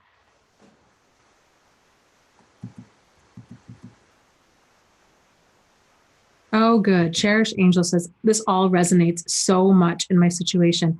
Thank you so much for providing a safe place for me tonight. You've really helped me more than you know. Awesome. I'm so glad. Thank you. Yes. And Survival says, I used to ignore those bad feelings. Never again. Yes, I agree. It's an absolute game changer. And what's interesting too is, once that situation is past and you're operating from the benefit of having hindsight, which is, hindsight's always more like emotionally neutral. You're able to see the situation so much more clearly and able to better kind of articulate to yourself of what was squirrely. Because so much of this, if we were raised in a den of dysfunction, or we've had a series of really dysfunctional relationships, our radar for what is a problem is really skewed. And so the more subtle types of squirrely problematic behavior might fly under our radar because we're comparing it to other situations that we've been in that might have been a lot worse. So it might be like, well, this new person is, I don't know, kind of doesn't sit right with me, but you know what? They're not yelling at me, or they haven't hit me, or they haven't threatened me, or they haven't threatened my loved ones. So I guess it's not a problem. And that was another big aha moment for me, like making sure that you're using the right measuring stick. So you don't want to measure their behavior against past abusive, problematic behavior. You want to measure it against the measuring stick of what's healthiest for you. That's a huge game changer. So even though you might have experienced worse, like, well, this person yells, but at least they don't cuss me out like my dad used to, or like my mom or my ex-boyfriend. You know what I mean? So what's healthy? So getting in tune with what's most nourishing for you, moving towards like that open, honest, sincere, solutions-oriented communication with another person, getting in tune with your boundaries, learning how to express yourself and assert yourself in a healthy, moderate way. It's an absolute game changer. So if and when other problematic people do come into your life, they don't take root there. That you're able to realize, this is a problem. I value peace and calm in my life. And I don't do crazy making. I don't do perpetual confusion. I need to show this person to the door, or really, really, if they're family or something like that, really limit the amount of time that you're spending with them to where it's not impacting your sanity and your mental health. And I guess that's another point. When your eyes start to be open to this and you start realizing, oh my gosh, I have glossed over a ton of really problematic behavior for all my life, right? For a very long time. And you start seeing it more clearly in other people and in movies and with music lyrics and friends. And it can make a person really feel like, oh my gosh, I am losing my mind. I'm really hypervigilant. And you're not, you're just, your eyes are more open to it. And other people, if they haven't been through this and their eyes aren't open to it, they're going to think that you're making a big deal out of things. And that's okay. This goes back to, this is my truth. This is my truth with the capital T. I don't care. I don't care what other people think. If they think I'm making too big of a deal out of it or not, I know what's right for me, and my mental health matters. It's huge. And it's just, it's just such a game. It's just such a game changer. You can sleep at night. You can, you're not laying awake and you're not putting yourself in uncomfortable situations, and you're not saying yes when you really mean no, and you're not letting other people set the pace and all of this stuff.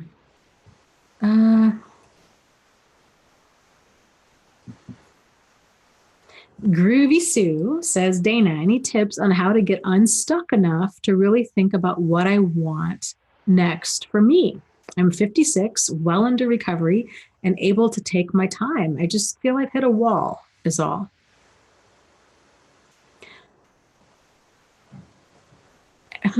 Here's an exercise that you could try.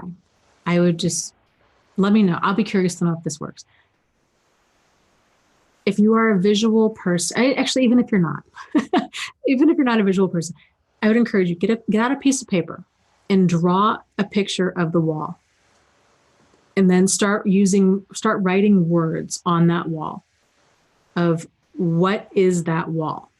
So putting a face on that, putting a name to it. So what is the wall that you're hitting? Is it, is it exhaustion? Is it frustration? Is it anxiety? Is it confusion? Is it kind of, what is it? And then maybe kind of starting to tease out, exploring some of those different emotions. Okay, is it, if it's confusion, is it because, okay, I think I'm confused because I don't know what the next step in healing is. Like maybe I need to explore kind of some inner child work, or some, possibly some things with my childhood, and then just keep going, like keep writing it out. Okay, so if you're thinking kind of some things with inner child, if you had to get, and if you find yourself saying, I don't know, ask yourself, if you did know, what would you say? What would you guess? No pressure. This is just an exercise, right? So take the pressure off. If you just had to guess, then what would it be? And then say, okay, maybe inner child, like maybe it's, I feel like I need to kind of explore like my wants and needs a little bit more. And then teasing that out a little bit more. Okay, what is it about my wants and needs that I'm feeling kind of stuck on? So the more clarity you can have about what's next, then it's going to be so much easier to steer into that. So I don't know. What do you think? Does that sound like something that might work? Oh, I love that. Yes. Healthy Love says you can collage your stuckness too. Pick all of the pictures in a magazine or words that will express what you're feeling. This will help you. I've used that in the past and that works. I really like that idea. Actually, I think I like that idea more, because Healthy Love and I are working on this book together, and her paintings, I just am so in love. I'm just so glad we connected, because I just love her artwork so much. And one of the conversations we had about it was, she was saying, and she's so right about this, like during trauma, there's certain parts of a person's brain just shut down because it's just too much. And so they tend, the ability to be vocal, to articulate what we're going through. I think it's called the Broca's center of the brain. Like that part just shuts down. And so a way to bypass that. So if you're getting into stuff and you really are struggling with articulating kind of what's going on with you is to start finding, the brain is such an amazing thing, to start finding pictures. And like she's saying, doing this collage. And it's another way for your brain to communicate. Even if you don't identify as like being artistic, it's amazing what can come out of that. And back to the Healthy Loves artwork, so many of these paintings, as we've gone through them together, because she did the artwork, and then I've been writing about each one and having her explain the painting to me, there's been so much of this that's come about that she didn't even realize that she was doing while she was painting it. Like, she might have had an intention, but then all of this other stuff came out. And so then once she was in a place where she was able, what she was kind of had to like describe it to me. And I would ask her, like, well, what did this color mean? Or why did you choose to use fabric here? Or why did you choose to use collage from different books here? And then she's like, oh my gosh, I didn't even realize it at the time, but this is why I did that. And then it starts making sense. So if you're doing a collage of pictures and words and these kinds of things, I think that is a very valuable exercise to then go back through and you can use the voice memos on your phone explaining why you chose what you chose. Why was this resonating with you? It's just amazing what will come out of that.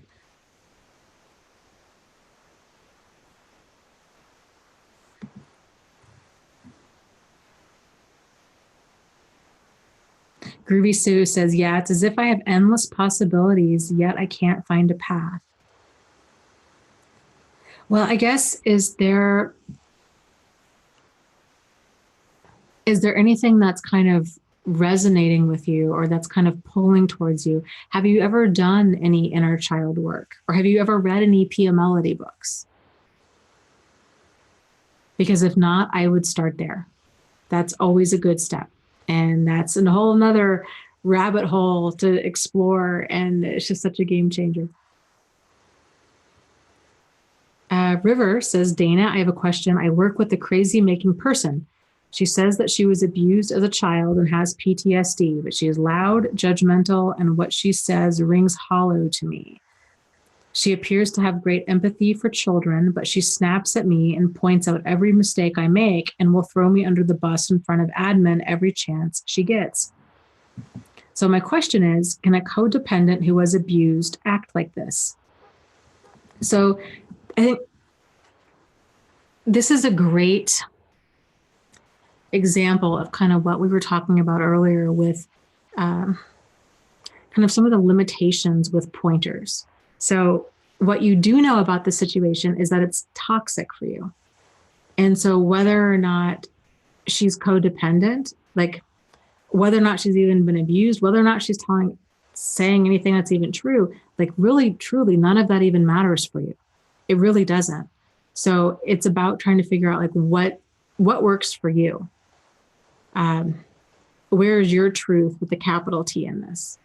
So if it's crazy making, exhausting, she's throwing you under the bus, it's sabotaging, it's undermining, it's hostile, it's intimidating, these kinds of things, like that's all the information that you need. Whether we call her, a narcissist or a sociopath or bipolar, or not that I want to throw bipolar people under the bus, or, codependent or a green monster. It doesn't matter, because it's the behavior that's the problem.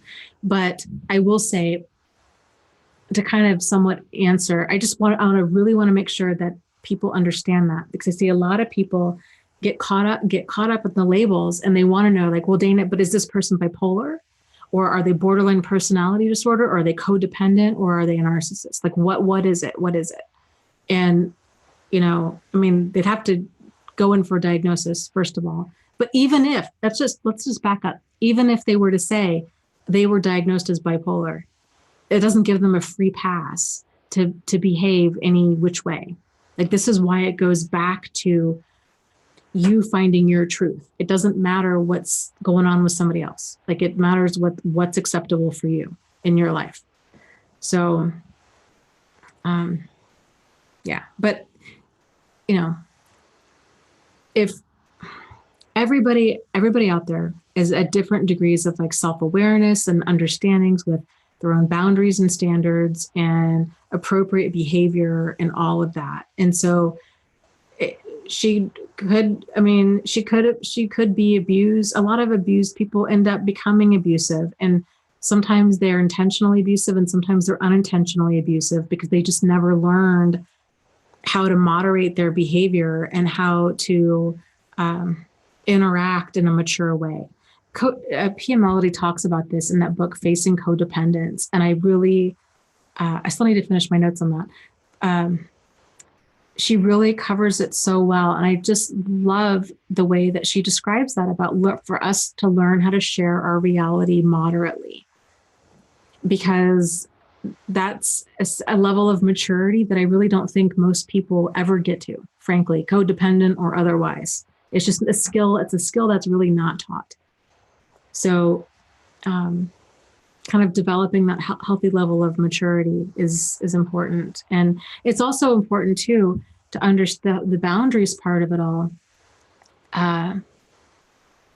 to realize that I guess I would encourage people to kind of move away from like very black or white thinking of like, if this person's a survivor of abuse, then they must be like me, right? Like they must be like us. And if they're either a survivor or they're an abuser, like a lot of times survivors, it's a different level. It can be a different level of toxic. Like they might have a ton of unprocessed trauma. They're incredibly reactive. Anything you say just sends them into orbit, and like they've got to work on their own stuff. So, and this isn't about, please don't get me wrong. It's not that I'm trying to be judgmental. I'm just saying like it's important for you to understand like where your lines are with these things. Let me scroll up. Did somebody?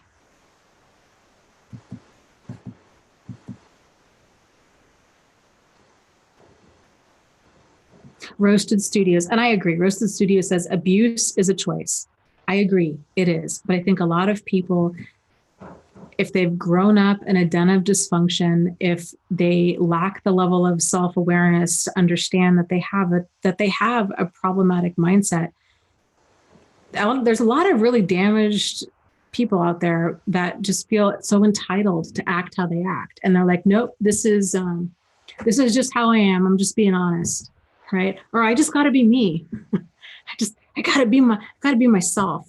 And then they just go through life just being absolute bullies, and they feel totally entitled to do so, not even realizing that they're being abusive. In their mind, they're just speaking their mind. They're being honest. They're calling it like it is. They're like, it's crazy making, because they lack that level of maturity. So they are very reactive. It's how they feel is the basis of their behavior versus, so like if they're frustrated, they feel entitled to act out in frustration. If they feel angry, they feel entitled to lash out in anger. Whereas people that have,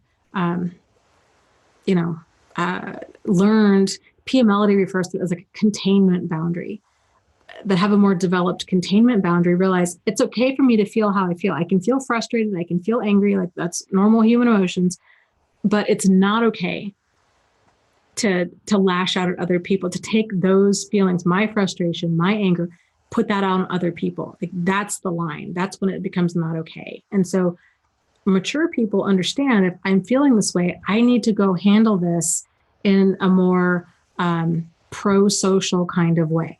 I need to go to yoga. I need to go take a nap. I need to call a friend. I need to call a therapist. I need to go for a walk. I need to do something to handle these emotions instead of just screaming and yelling and cussing and, pitching a fit.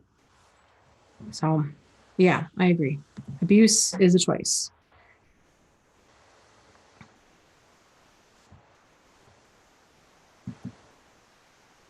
And I will also say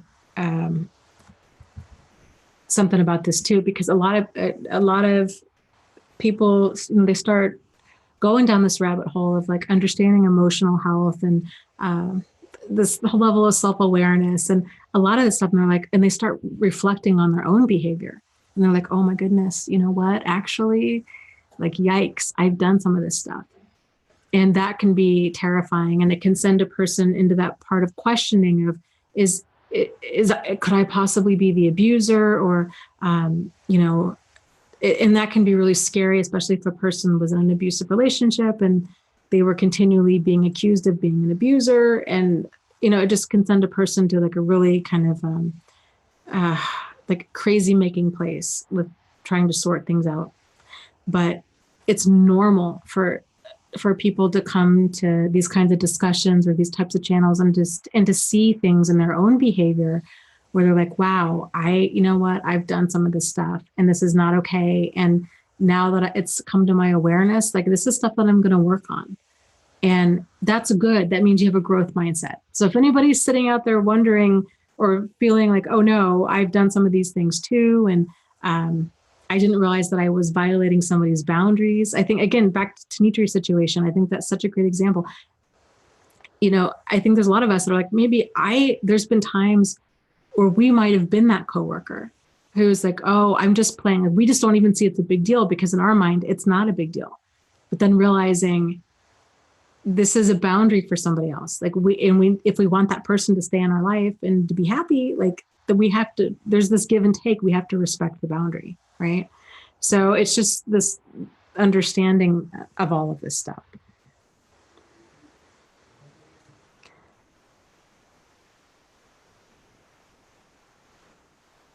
Rahel says, this is just so hard right now. I get flashbacks all day and sleep nightmares of him in my dreams. She says, I'm going to counseling on Friday. Well, that's good. And just, I think, please know that what you're describing is also very normal. It doesn't tend to last forever.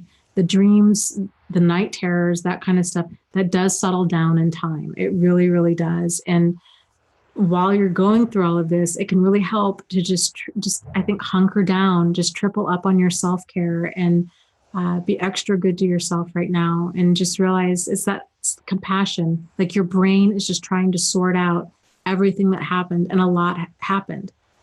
And it's just going to take some time for it to work out. But good for you for seeing it, for going to a counselor and doing what you need to do to really take care of yourself.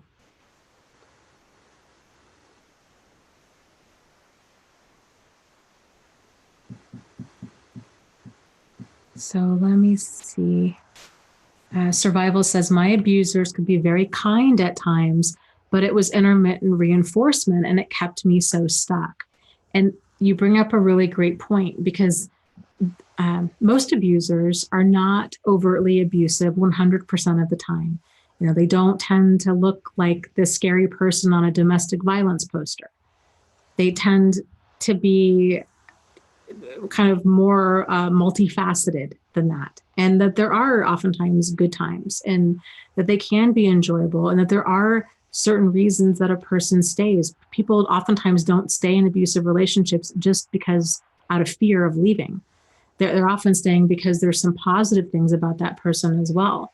And so because of that Dr. Jekyll, Mr. Hyde, that there's two very different sides to this person, it can take a person a while to realize this is exhausting. I don't know which person, the Dr. Jekyll or the Mr. Hyde, that I'm going to encounter.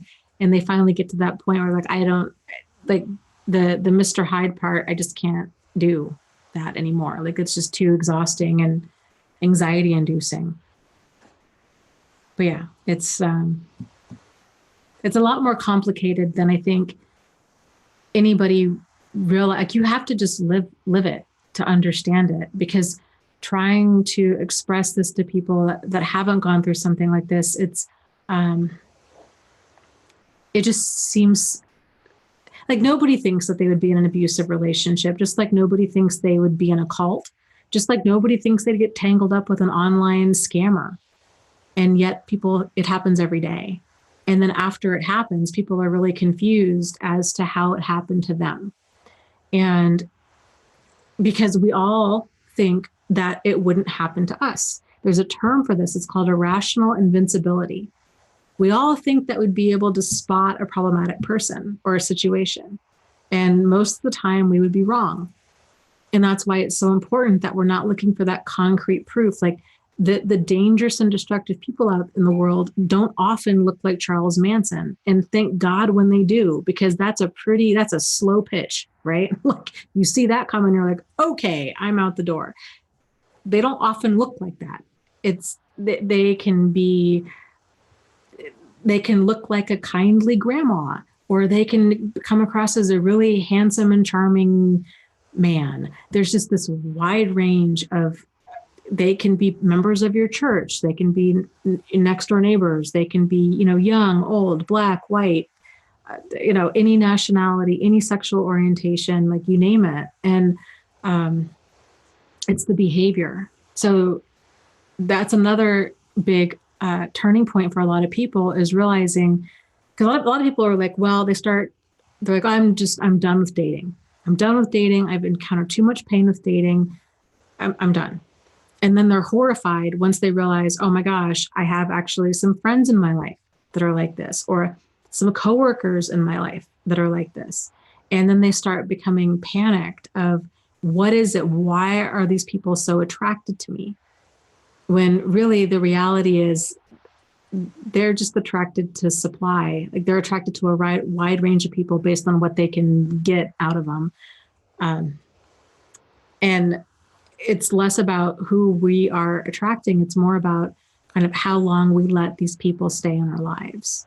And that just goes back to the truth with a little t, like your boundaries and standards. And there's a saying I came across a while back. I just love something along the lines of, we have to get to the place where we love ourselves enough to know when we're being mistreated. And that's so true. Like that's what it boils down to love yourself enough to know when you're being mistreated. And then when you are being mistreated, to then do something about it. Either you start asserting yourself, or you have some boundaries, you put some distance between you and that person, or you just go no contact.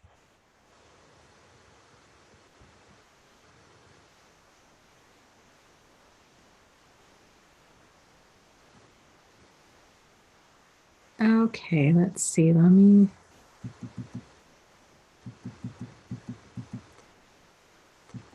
scroll up here. Oh, and Rahel, another thing that might help at night is there are two people, well, for anybody really, there's two people out there there's more than that, but there's two of my favorites that do guided meditations and relaxation videos.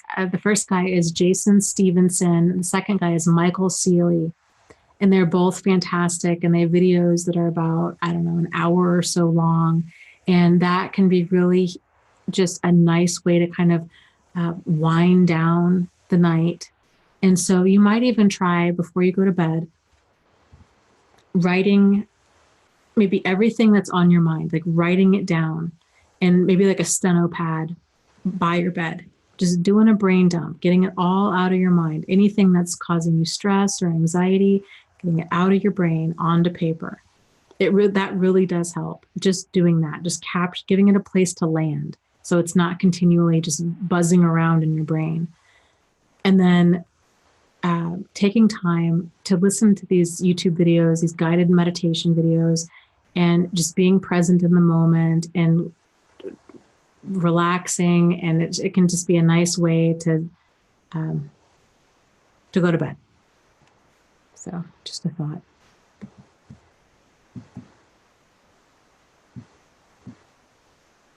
Okay.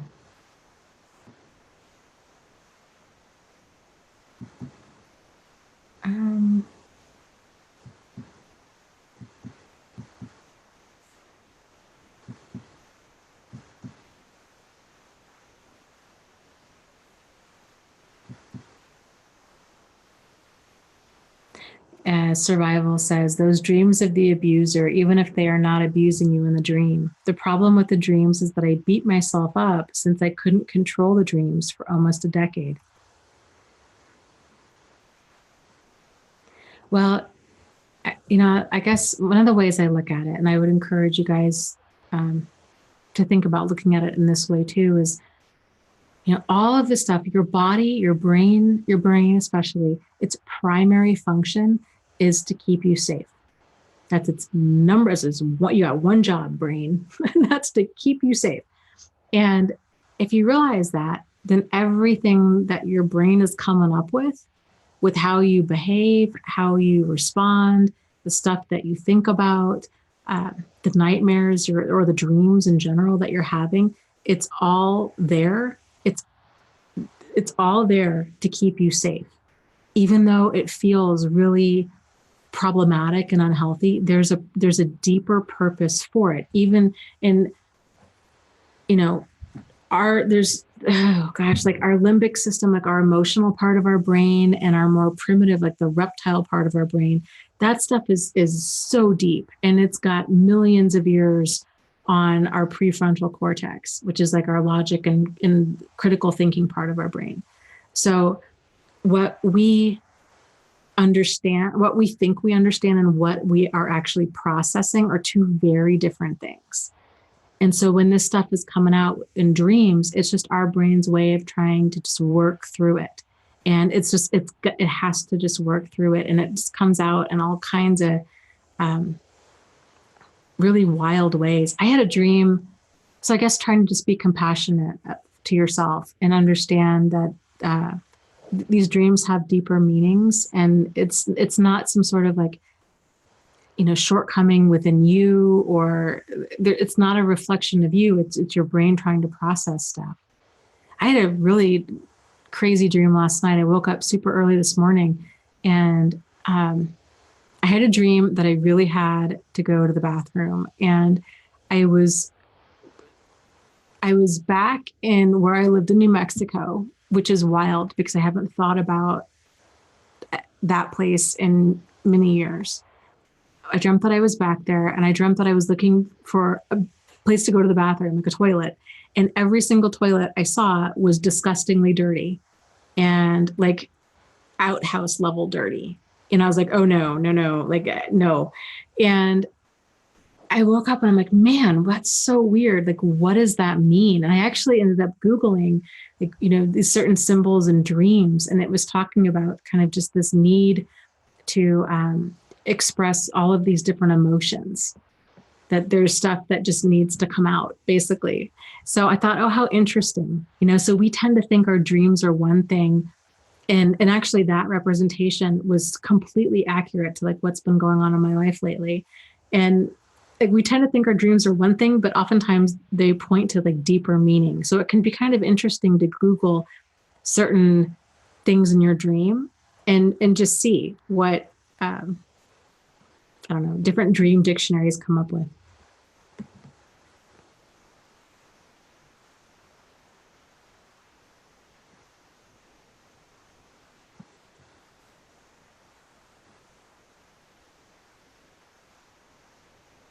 Oh, interesting. Jennifer says, oh my God, I have the reoccurring toilet dreams. I never knew what they meant because I never had to desperately use the washroom in the morning.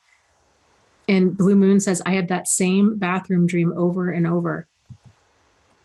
It's interesting. I don't know if I've ever, I can't recall having a dream like that. I probably have, but last night was so vivid and it was so disgusting. And it just really stuck with me. And it's interesting. One of my reoccurring dreams, this used to really be the case about 20 years ago. And I guess I had it a little bit last night. Like another part of it was that there was this big house with all of these rooms, huge. I tend to dream about these huge rooms. And so I'll dream about, like one time I had this dream where I opened up the coat closet and I heard these noises and it sounded like bowling pins being knocked over. And I'm like, what is that? And I pushed the coats aside and it was a whole bowling alley with people in there and everything. inside my coat closet. And I was like, what? Like, what? Like, how did I not know that there was a bowling alley in my coat closet? And so like another dream I had was that I'd find a door to an attic. I've had this dream probably a dozen times. I'll somehow come across a door. And again, I'm like, oh my gosh, I didn't realize that this room was here. And then I'll go into it and it's just, it's like 10,000 square feet. Like it's just massive and it's full of stuff, like old furniture and like just all of this stuff where I'm like, what is going on? Like, I did not realize that that was here. So yeah, dreams are interesting.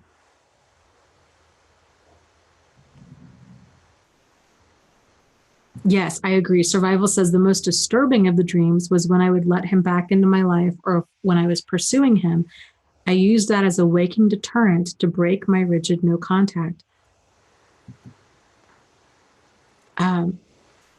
Some of the most, when I was having a lot of these night terrors after my experience, this is one of my new things too. If that same level of like vividness, like emotion, and it wasn't even like behavior. It wasn't like that they were doing anything. It was just them. And it was this intense emotional feeling. And back when I first got out, I would wake up either screaming or crying. And my bed sheets were just soaked in sweat. So it was just this really emotionally intense dreams. If I even come close to having dreams like that, to that level of emotional intensity, especially if it's generally it only happens if there's a new person with squirrely behavior in my life. That's when those dreams kick up. And for the longest time, I thought, oh man, I didn't see that as the warning sign that it was. I saw it as me having all of this like unprocessed trauma. And I would get so upset because I was like, oh, I just have all these walls up and I'm scared to be loved. And I don't want to, instead of seeing it as the warning sign that it was, I kind of thought to myself, well, they haven't done anything, concrete that I can point at. So I'm going to keep them in my life.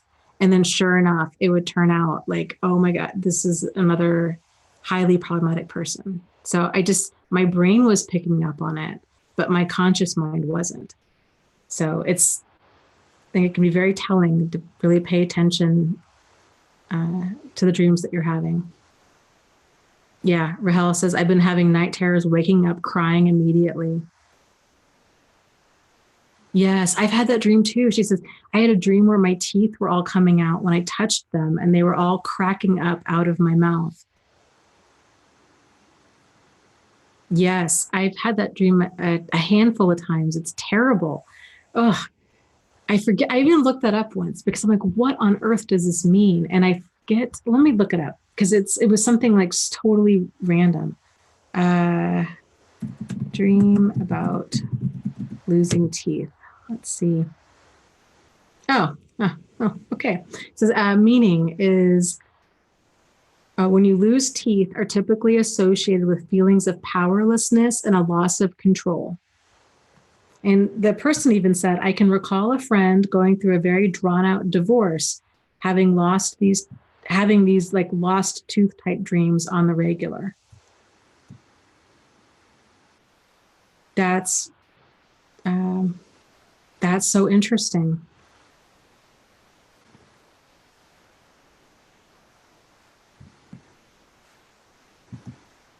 Sam says, the dreams I used to have where I was moving so slow and fighting, but my arms had no strength, mostly struggling with the narcissistic parent stuff, especially when I wanted to protect my mother and sister from him. Yes. I used to have ongoing dreams about Freddy Krueger, and back when I was in high school. And it was, oh God, it was so scary. It was just like the movies where I would just be like, living my life. And then all of a sudden the music would cue up and the lights would go down and then they would turn like a blue or a red.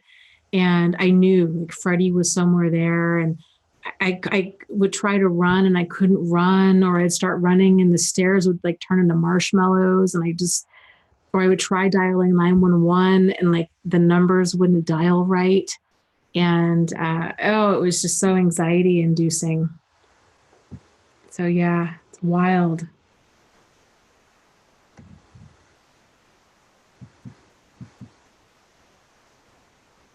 Oh, really? Mrs. Hodges says, I used to have a T-Rex chasing me in my dreams for years as a child and teenager. It was like it was trying to find me wherever I hid.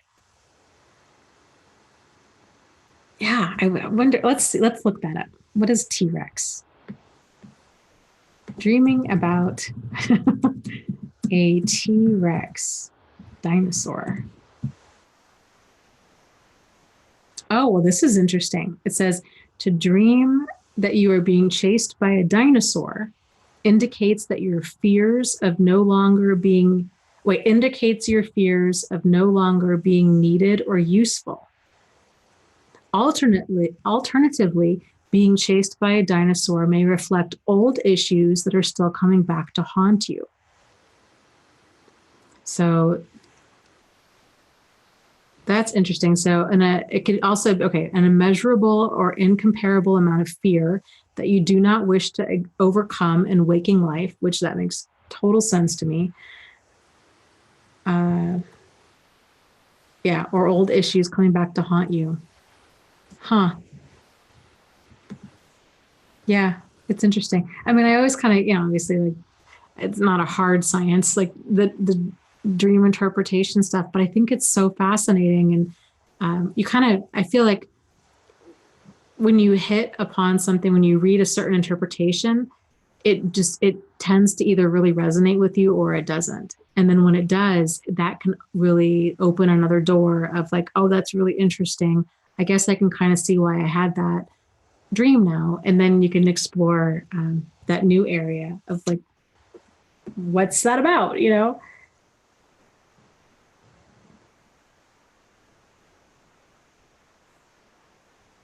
So, okay, let me.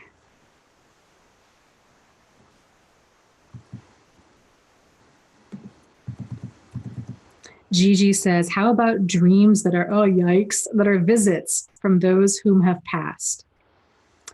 Yeah, that's when you burn your house down and you move. No, I'm just kidding. I don't know. That would, I guess it depends. Like visits from people that have passed in the house or the old loved ones. I think if it's old loved ones that have passed, let's look it up.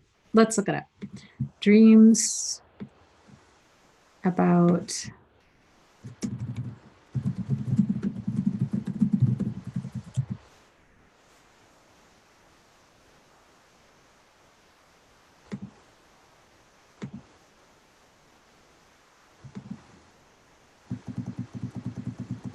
I first read about the visits part.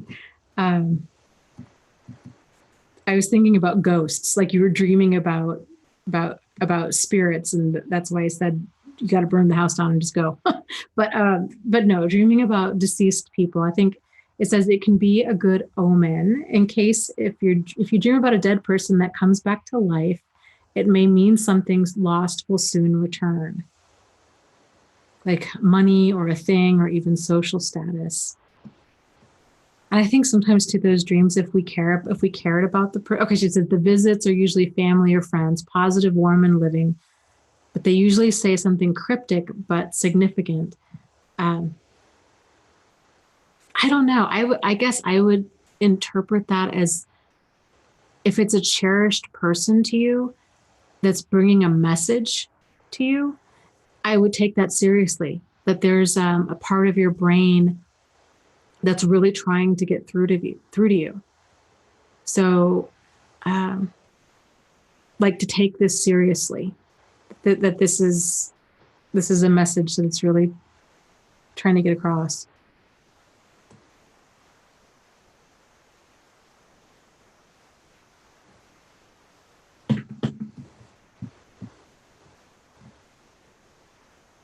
That was weird. Did you guys hear that? I don't even know what that was.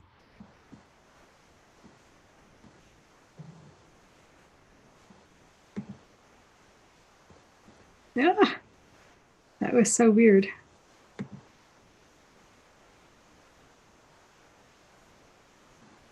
Yeah, it was like this crunching and crackling, and like I thought it was my one of the cats like scratching on something, and they're not even in here.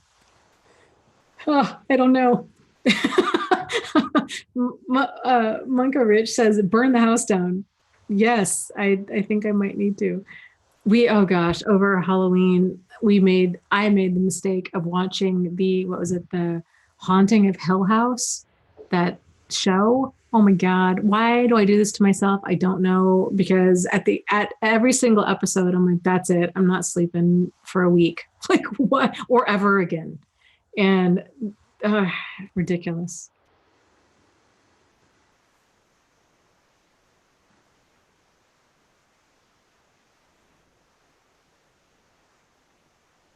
Oh, that's interesting. Truth Seeker said, after my brother died, I heard Morse code tapping some nights. When he was a little kid, he told me that would be his sign. Crazy. Yeah. Gigi says, yeah, the show, she says, I heard it was great, but emotionally upsetting.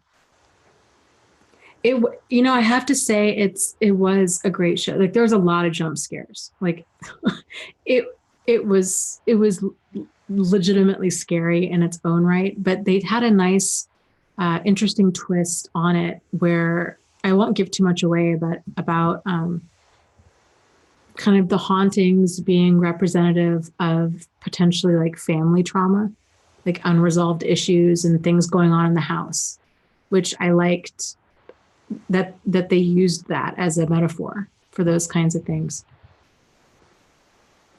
But yeah, it was interesting. Missouri Cowboy said, he says, pretends to gasp in horror. Yes, there is more than just this manifestation we call life, Dana. Yes, I know, but I don't want it in my house. I want all of the interesting other manifestations of life elsewhere, elsewhere. Uh,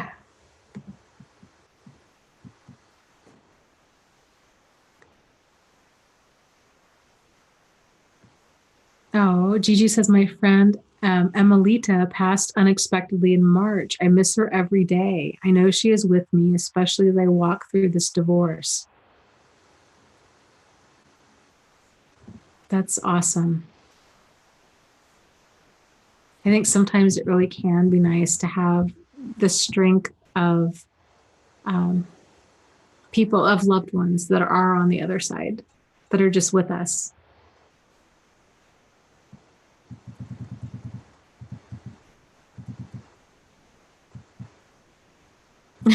Miss Hodges says, I can't watch those scary, icky things. I can't either. And I don't know why I do, because I get so scared. I get scared like you would not and expect an adult woman to get scared. It's ridiculous. When I go in the bathroom, I have to kick the shower curtain open. I have to sleep with the light on. I am scared to have my toes anywhere near the edge of the bed. I flip on all the lights as I'm walking through the apartment. It's just, I stay so scared.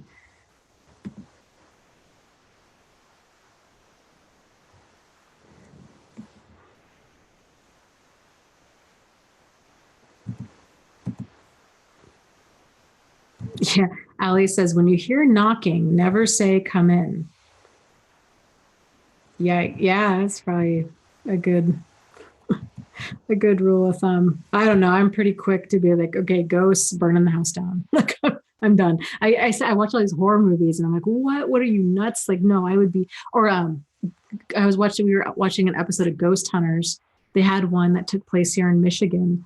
And, I don't know how much of that stuff is like really real, but, I'm watching this footage and I'm like, oh, this lady is nuts. Like, no, no, no, no, no, no. I would have moved out way long before this. I mean, it was just absolutely wild. But they would just, oh, that door, we were just standing here and the door just shut by itself. Let's go explore that. I'm like, what? No, run, get out of there. What are you doing? Yeah, Gigi says, I cannot watch anything with ghosts or aliens before I go to bed. Yes, I hear you.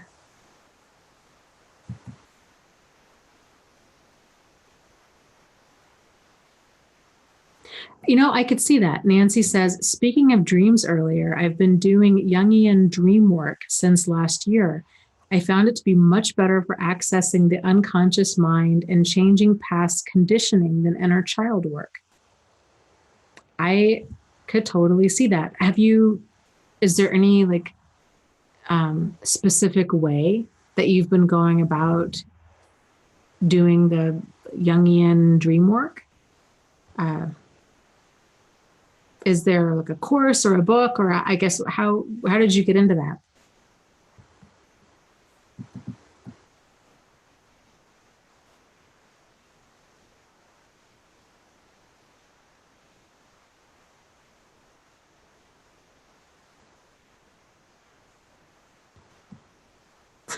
Sad Sky says, hi, Sad Sky. He says, I would like to see a ghost to have proof of an afterlife. Oh, no, no, no, no. See, it's people like you that this is why they do it. And it's even worse because I have friends like in my daily life that think like that. They're like, oh, no, no, I'd be fine. I'm like, don't, no. Like, we need to be on the same page here. Like, you can't be okay with seeing a ghost and I'm not, because what if they go with you? Like, we're together. I no, it can't work this way. And Jen says, I love it when the stories are like, I saw this ghost, so I ran out of the house and never went back. That's real. Yeah, I I agree.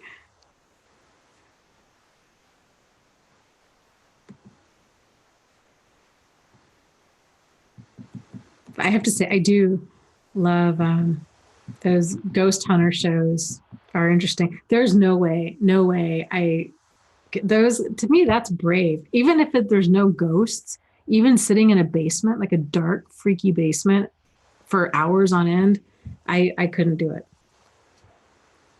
I could not do it.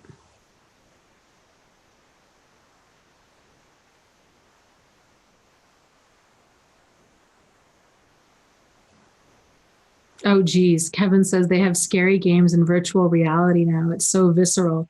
Oh, I can only imagine. Oh my God.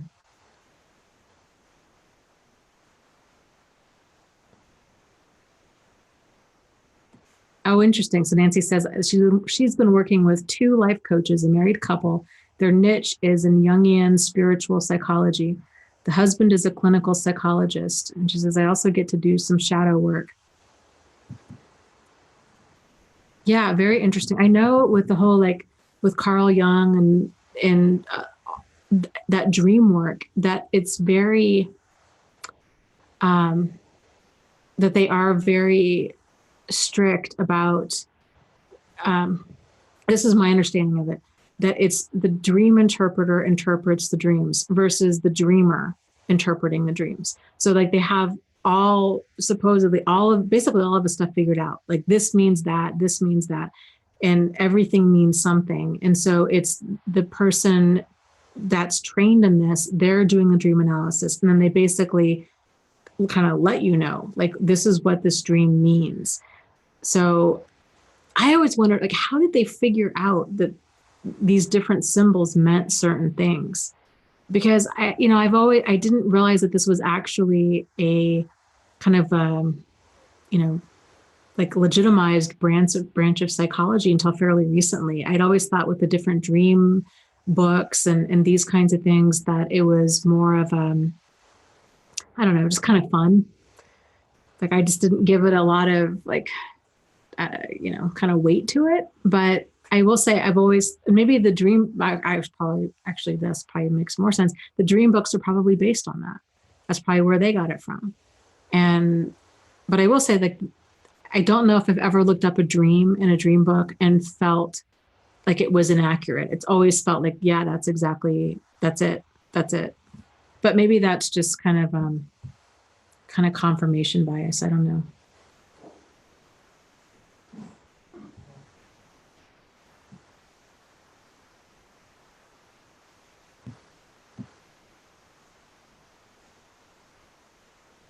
Oh, geez.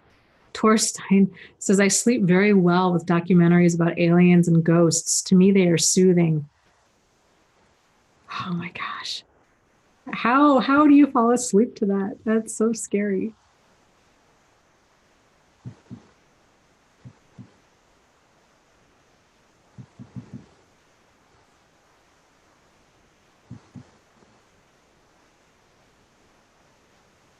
Mm.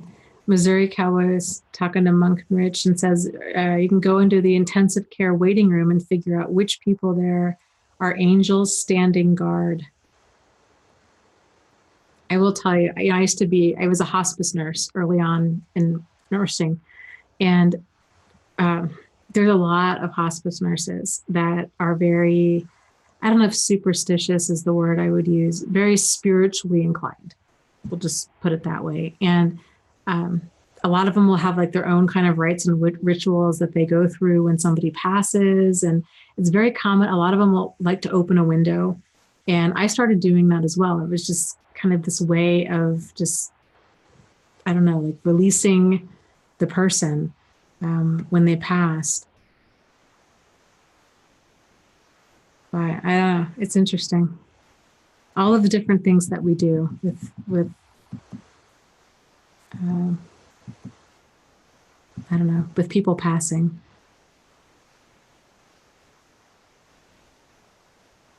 Huh. Jennifer says another good movie is about Carl Jung. It's called A Dangerous Method. I'll have to check that out.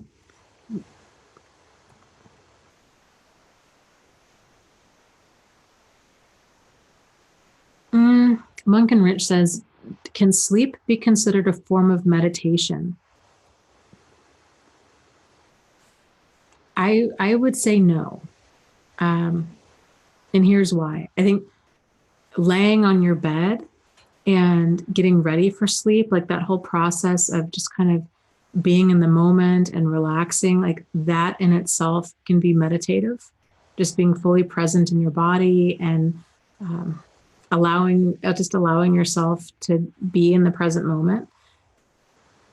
Then there's more, I would say, like kind of a focused meditation where you're focusing on maybe your breath, or you're focusing on being in your body or on the present moment, these kinds of things. But then the whole purpose is to really slow down your thinking and to basically just slow down your thinking. So it's more than just relaxing. It's it's basically changing your physiology. And that's a good point. And Jen says the brain is very active during sleep. Yes.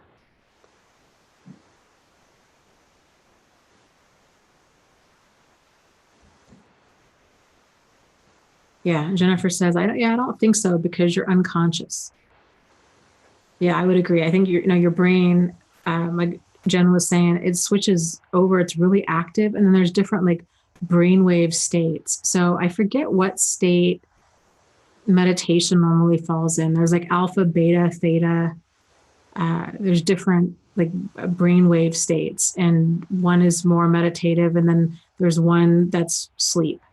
And it's kind of being in that certain brainwave state, meditation state. And then, being in the present moment, but also slowing down our thoughts, and that there's a lot of benefit to learning to do that, which I would agree. And that's something that that'll be on my 2019 things to really get serious about, because I think there's so much benefit to that.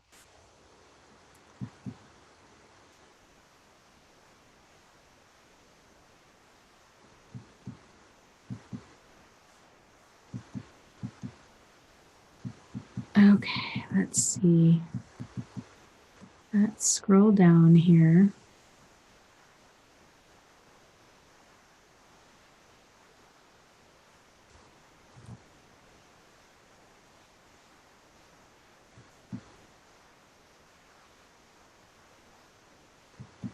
Missouri Cowboy says, my dad told my brother there were angels standing all around the room just before he died. My brother tried to tell my dad they were not there, and my dad became upset. The nurse came and got me. Wow. Yeah, I mean, it's not uncommon for people to start seeing all kinds of things, um, angels or loved ones or God or Jesus or um, yeah, it's really wild. My grandmother, towards the tail end, when she was living with us, she had Alzheimer's, and she wasn't very vocal towards the tail end, if at all. She might not have even been for like months at a time. Like, she just was not herself. And there was one time I went into her room to feed her dinner, and she all of a sudden just got really freaked out and looked in the corner of the room and had said something like that there was a man there. And she might have even said Jesus. I don't remember, but I remember it freaked me out pretty good because she was very lucid and very set on like that she was seeing what she was seeing. And that was not, she hadn't, been that coherent in a very long time.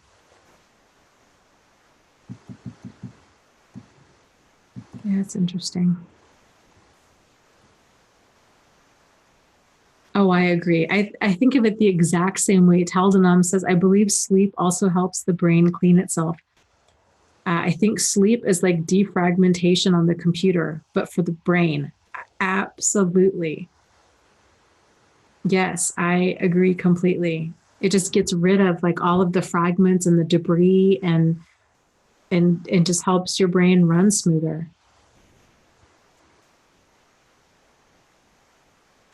Survival says, I used to love flotation tanks. I don't think it would be good in active trauma, but further into recovery, just the chance to let your brain go without external stimulus. Yes, I did a sleep tank for the first time. It's been a while now, like 6 months or so. Actually, more than that. It's probably been at least 8 months now. And that was a really interesting experience.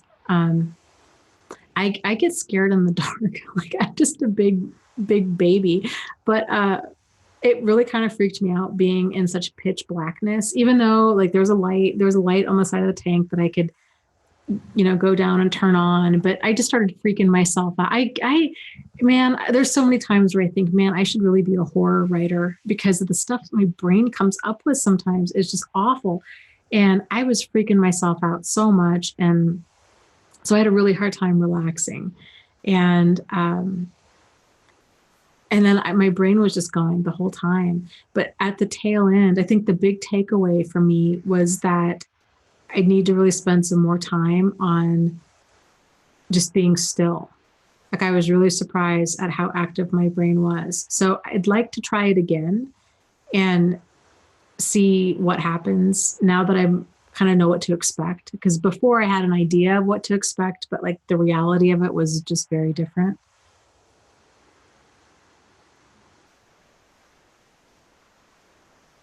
Oh, wow.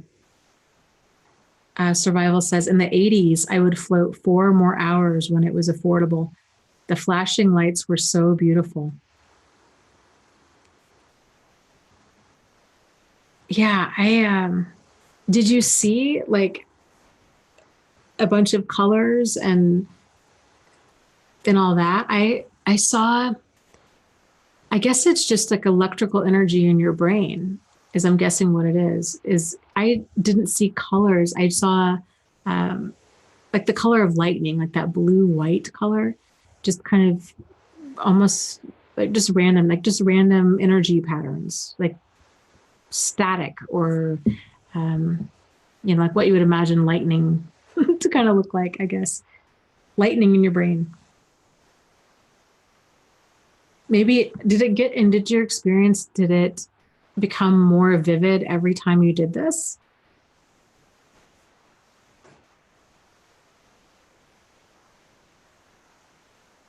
Huh. Jennifer says, I want to do a sleep tank thing, but I get scared in the dark when combined with water pipes. I don't know why, but it freaks me out to be in a washroom or a kitchen or a laundry room with the lights off. Huh, that's interesting. I wonder why. I wonder why that is. It freaks me out to be in those areas too with the lights off, but I think it might just freak me out to be in any area with the lights off. But I wonder, I'll have to think about is if my fear is greater. The bathrooms always really freaked me out ever since I was a little kid, and I don't know why. I don't know if it was just, I don't know. Like, I don't know what that's about, but I'm still that way. That fear is not going anywhere.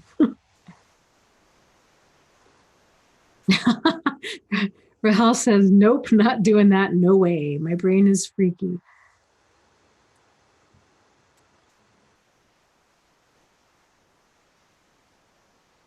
Kevin says, if I start seeing colors and swirls, it means I'm getting a scintillating scotoma, a migraine aura. Interesting. Oh, man, that's got to be so awful to have migraines to that extent. I can't even imagine. My goodness.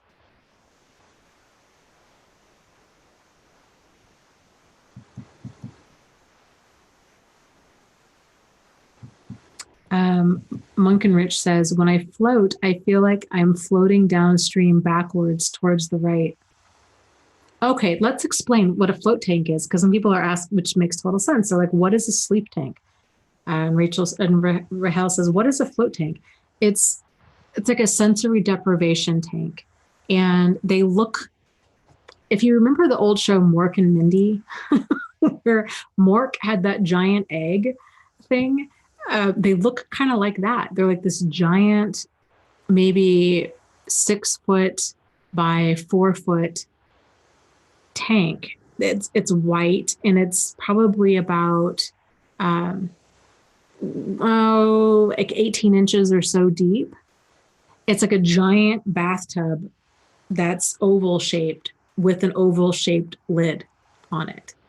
And when the lid, and the one I was in, probably they're all different, but like the one I was in, when you pulled the lid shut, it's pitch black. I mean, you can't see your hand in front of your face. It's just the darkest you've ever experienced. It's really wild. And there's about, I think the place I went to said it was like 1,500 pounds of Epsom salt in the tub. So there's so much salt in there that you're just naturally buoyant. So you don't have to focus on floating. You don't have to, like there's no effort involved. And so you're just in there and you're in the dark and you're floating in this water. And this water, I should also add, is the same temperature as your body. So you're not too cool. You're not too warm. The water doesn't change temperature. And because it's the same temperature as your body and you're in total darkness, once you kind of start relaxing into that state, it's weird, like you lose track of where your body is. So if you can really relax, it's like you just start feeling, it's weird. Like at least for me, like you think your arm or your leg is in one place, and then you realize that your arm isn't up here, it's down here. Because like maybe you move your hand and you realize, wow, it's so weird.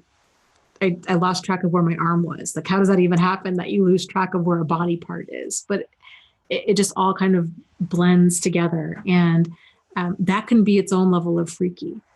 So, or if your foot accidentally hits like the side of the tank because you're kind of, floating a little bit back and forth, then that can be kind of really unsettling. But you're totally alone with your thoughts. And because it's so dark in there, all of this kind of visual, I don't even know what you'd call it. There's a certain level of like hallucinating that goes on, where it's just kind of like this energetic,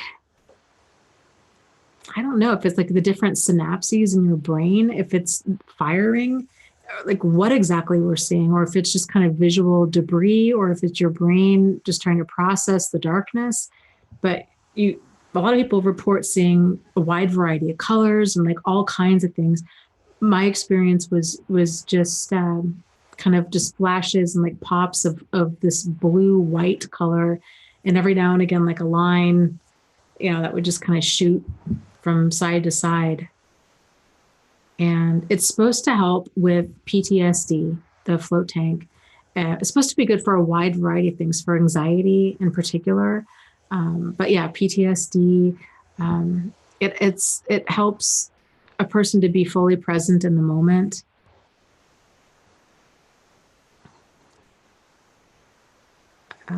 I would do it again. Really, I did not trap a skunk, says those images are called phosphenes. I'm not sure if I said that right. Phosphenes. I'm going to have to Google that. I've never. Oh, interesting. It's a ring or spot of light produced by pressure on the eyeball or direct stimulation of the visual system other than by light. Well, there we go. It's your nervous system creating spontaneous images. That is so interesting. So, okay, so then Rush Girl asks, how do you kind of quote unquote come to after the session is over? That would make me panic, going from complete peace to reality again. That's a great question. I had such a hard time relaxing that it wasn't a jarring thing. And my guess is, actually, I think the place I went to, like they had like a little bell or there was some sort of chime to signal like when your time was up. It was a very relaxing thing. And then like again, the place where I was at, they were like, you take your time, when you leave, like you can shower, you can spend time in like the spa room they had, which had a fireplace, and it was super relaxing. So there was this time where you could just kind of settle back in. I should go again. I need to wait probably for a little while longer till like that Hill House show is completely out of my brain. And then I'll do it again, because that would be awful, starting to think about that kind of stuff again.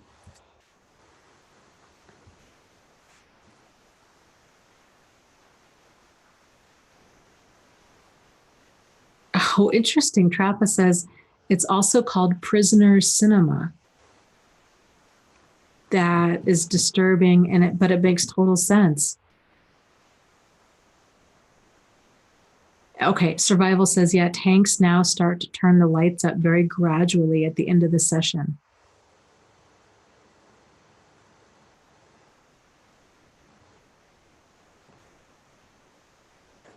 JJFX says, in that place between sleep and awake, I have had an out of body experience. I can understand cats' language. What do they say? I would be so curious. I feel like my cats are pretty simple creatures. That one wants temptations and the other one wants to play. But what do your cats say?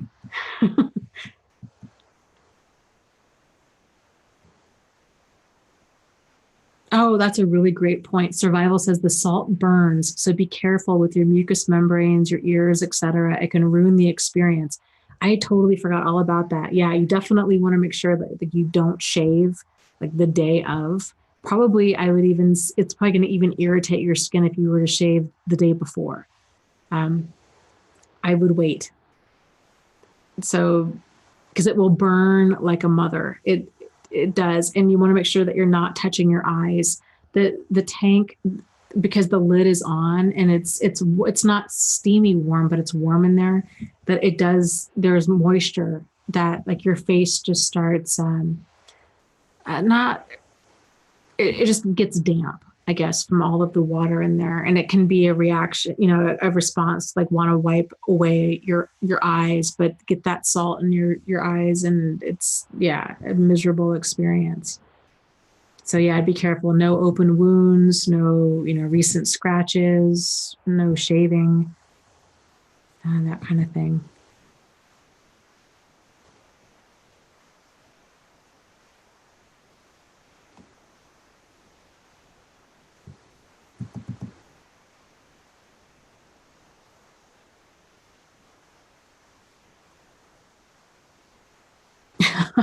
Tyler says, yeah, getting the water in your eyes really takes you out of the moment for sure. Yeah, then it's just awful. Then you just got a bunch of like flailing in a completely black, had jet black tank and you can't see. Then it's the opposite of relaxing. The most stressful experience ever. Uh, Trappa says, does it dry out your skin too? I don't think it did for me. I don't remember, but I don't have issues with dry skin at all. So um, that's never been an issue. It does like, uh, if it can make your hair feel amazing. So, and I don't really know why that is. If it's the magnesium and the Epsom salt, if that's um, kind of serves as some sort of like hydrating thing, but I feel like it, my hair was a lot better. My hair was very like hydrated even though I washed it after I got out, like it was still um, very hydrated. That's a good analogy, Sam. He says if anyone ever went to an astronomy observatory with the show inside that cupola room, they dim the lights gradually to get your eyes used to the darkness and back on slowly. It's a bit like that.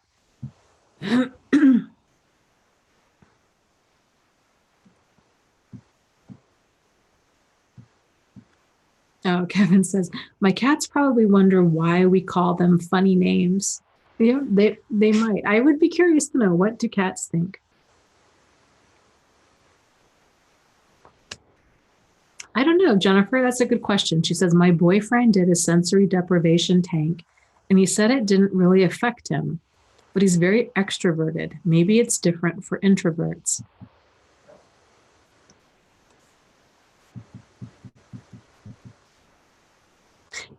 I would have to say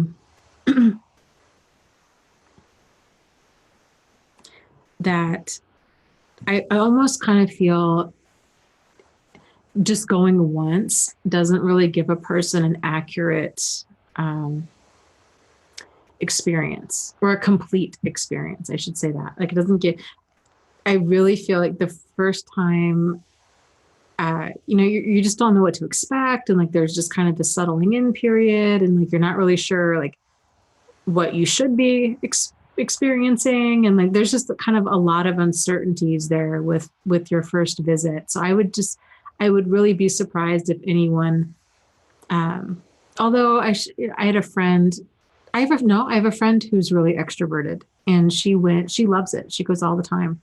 Um, and she was able to relax like immediately on her first visit and just fell in love with it ever since then. So I don't know. I'll have to ask her more about her experience, and like it might be kind of depending on a person's anxiety level, depending on um, like how well they are able to kind of silence their thinking. Because for me, my brain was just going, going, going, and wondering like, is this, am I doing this right? Like, you know what I mean? Like, is this how it's supposed to be? Am I supposed to be getting something else out of it? Should I be moving around? What position should my body be in? Like, or my arms? And should I change positions? And like, I wonder how long I've been in here and how much time I have left. And I better hurry up and relax. And you know what I mean? Just my brain is going, going, going.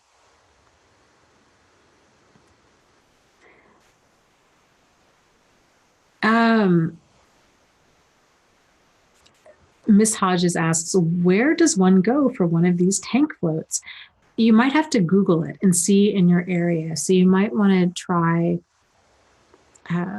either Googling like float tank in your city and state, or sensory deprivation tanks in your city and state, and see what comes up. I think the wording that my place had was float tank, but let me just double check. Yeah, they were calling them float tank therapy. So yeah, it's just very different. Oh, and that's the other thing. I would imagine most places are like this, but you don't wear anything. Like you don't wear a swimsuit. So, which is another, for me, okay, I went in, I showered, and then they had you go into, like, they leave the room and you shut the door and lock it. And then you get in the tank. There's a light in the tank, and then you turn that off when you get in and you get comfortable. And so the not having clothes on is also part of, it's a very strange, it kind of contributes to the feeling of like losing track of your body, because there's no clothing or anything that's brushing up against you. So there's really no outside anything to let you know kind of where you are and where your body is and where it starts and stops. And it's very, very different. Yeah, there was a shower in my place too. There's a shower in the room. Yeah, Tyler says, don't go with dyed hair like I did and be paranoid about color bleeding the whole time. Yes, that is a good tip.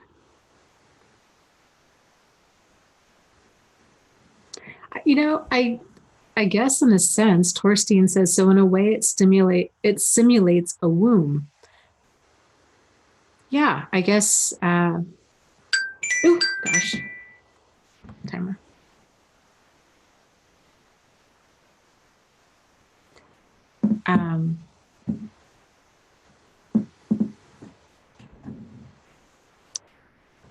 Yes. So I don't know. I'll be curious. What do you guys think? Is it meant to kind of simulate a womb, or is it more of just kind of just this? I guess, right? That would kind of make sense. That's kind of what it feels like. Sam says, no, that sound was unexpected, Dana. Yes, I know. It I even know it, right? Like I set my timer and it should not come as a surprise, and yet it absolutely terrifies me every time it goes off.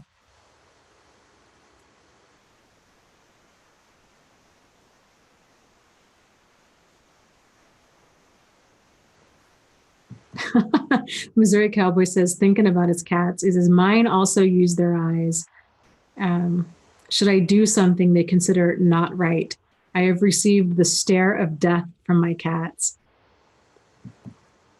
Yes, we have one of the cats that we have is he goes into like predator mode all the time, and basically he gets all worked up over something. Like if you move your foot too fast or your toes, he sees your toes under the covers, and then his eyes just, they get large and dark, and his ears go back, and he'll kind of crouch down and like either hide in, put his face in your shoe, or like hide in a box, or do something. You're like, oh my God, this cat is going to just attack my foot.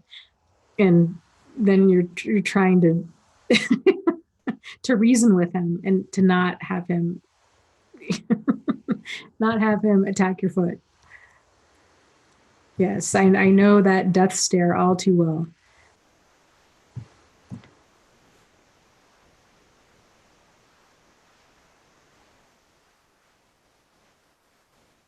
Survival says, the first time I floated, it was weird. The second time I had cannabis to loosen me up.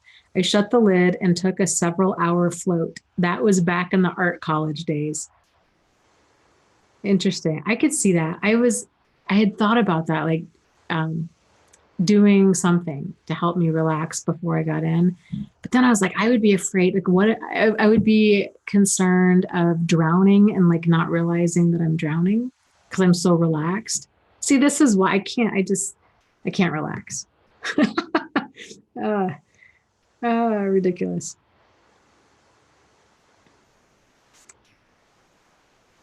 Jennifer says, what color or kind of cats do you have, Dana? They are gray and white. They're brothers, and we're strays. So they're cute. They play and they fight like brothers. They have little like white spots and gray with little black markings. They're ever so cute.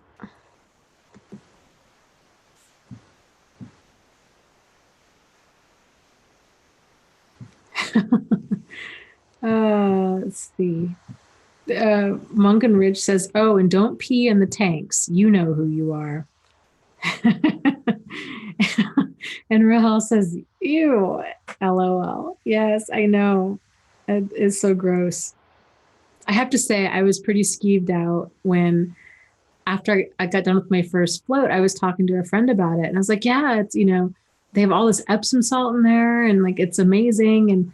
And he was like, that's a lot of Epsom salt. Like that's got to be really expensive. And I guess in my mind, I just assumed that they drained the tank after every person like you would a bathtub. And then I realized, oh, there's no way. It would cost them a fortune to fill it all up again with all of that Epsom salt. So I'm like, then I realized with great horror, oh my God, it's the same water. And so honestly, because that skeeves me out so much, this is why I can't relax. The next time I go to make an appointment, I would call and find out when that changing of the water occurs, and I would make an appointment for like right after they do that. So, because yeah.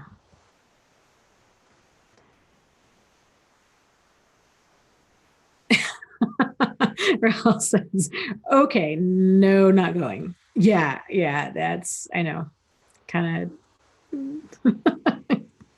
of freaky, right? Truth Seeker says, oh, she likes the socks, the little white paws. Yes, I know. It's so cute with cats. The one cat, the smaller cat that we have, has like regular cat socks that are kind of like, they go up to the mid calf on him. And then the other one, the big one, it has like little ankle socks, but they look too small for him. And he's a big cat. He's like the size of a raccoon. I mean, he's huge. And it's so cute to have these little tiny socks on him that barely fit his feet. It's so cute. Miss Hodges says, that's the nurse in you, Dana. LOL. Yes, that probably is. I can't even tell you what my face must have looked like when I started connecting those dots and realized that it was the same water. I'm sure it was a complete look of absolute horror. Ugh, yuck. And Missouri Cowboy says, never research the amount of human urine in public swimming pools. Yes. Yeah, I know. I remember reading somewhere it's something about like, the chlorine molecule. It's there to pick up all kinds of bacteria and all kinds of things. And the more it smells like chlorine, the more that molecule is activated, if I'm saying that correctly or understanding that correctly. So the stronger the chlorine, the dirtier the pool, basically, not the cleaner the pool, the dirtier the pool. Kevin says, are you sure you didn't pick up a raccoon by mistake? Better check. We joke about that all the time. And actually, we were watching, what were we? We were watching some show on, I don't know, Netflix or something. It was like a documentary, and it was on Scottish tigers. If you get a chance, look this up. And they were describing this. Let me see if I can look at. They were describing Scottish tigers, and they were totally describing our large cat. And everything. They're like, I mean, my goodness, I'm looking at a picture right now. They look, it looks just like Templeton, this giant cat. And so they were saying, oh, these cats, they're significantly larger than a normal house cat. And every time they were describing something new, Travis and I were just like looking at each other like, oh my God, they're describing Templeton. Like, the tail is completely ringed. There's a stripe that goes down the back, on and on and on. And it was pretty funny.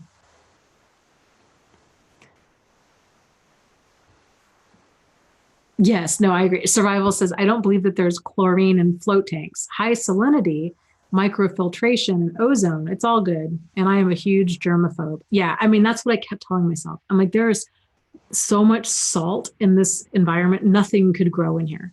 Like that's what I kept thinking about. Like they don't even need to really scrub this tank because there's so much salt. There's no fungus, nothing can survive in that atmosphere.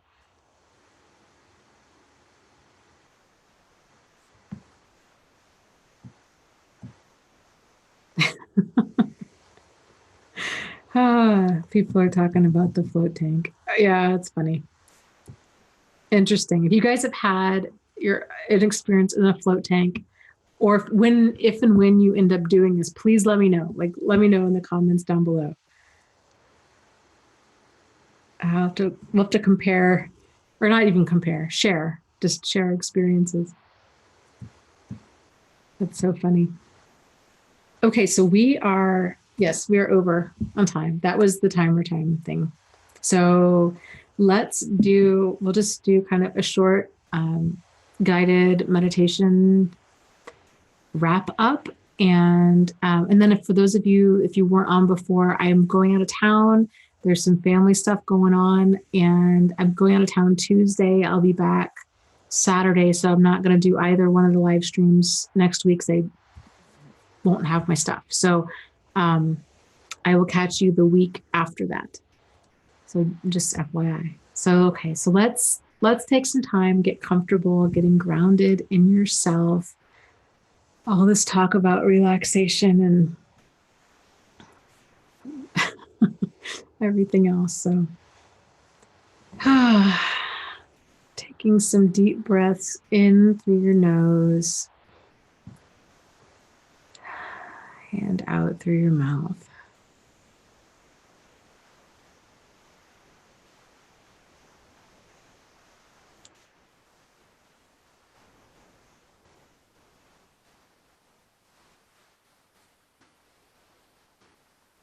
Allowing yourself to be fully present in your body and in this moment.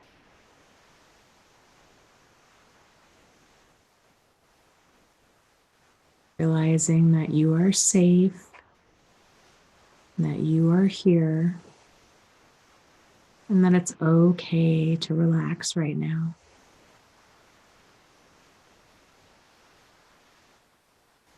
And continuing to breathe.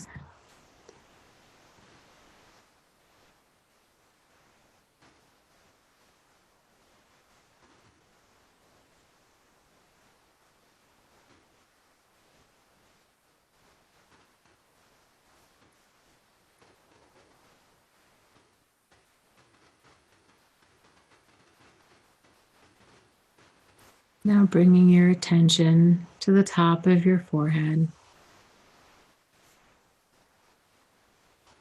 Releasing any stress or anxiety that you might be storing there. Relaxing your eyebrows and your eyes. Allowing any stress or anxiety to gently untangle.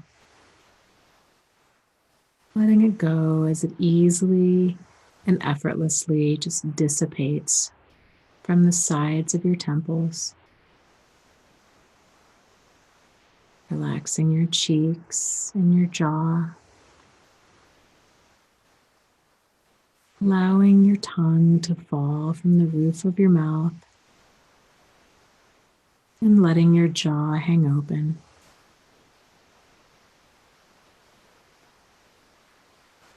Relaxing your mouth and your neck, letting those muscles unwind. Any tension or stress easily and effortlessly dissipate. Relaxing your shoulders, allowing them to roll backwards, to roll back as you open up your chest. And again, allowing any stress or anxiety you might have to easily and effortlessly dissipate.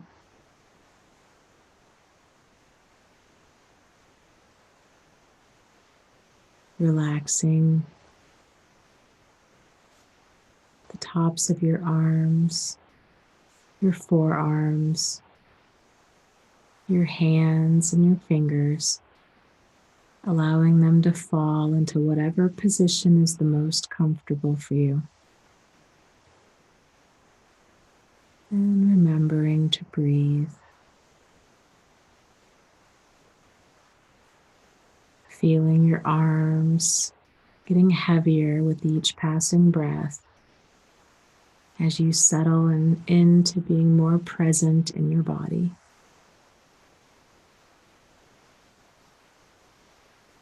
Relaxing your stomach, allowing any anxiety or worry to easily and effortlessly untangle itself,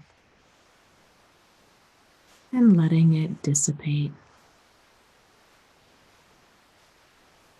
And remembering to breathe.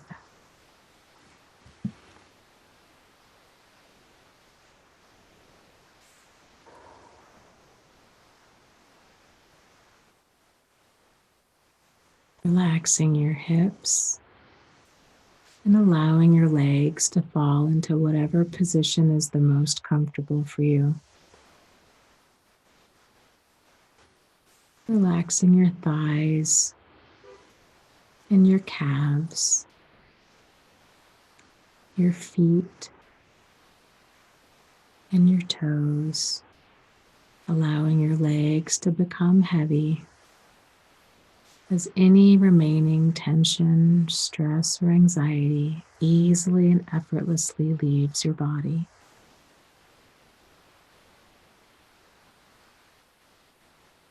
Now let's take a moment and visualize deep inside of your chest that there is a light. It is the light of the authentic you. Some might call it your soul. It's your original essence. With each passing breath, visualizing that light growing bigger and brighter.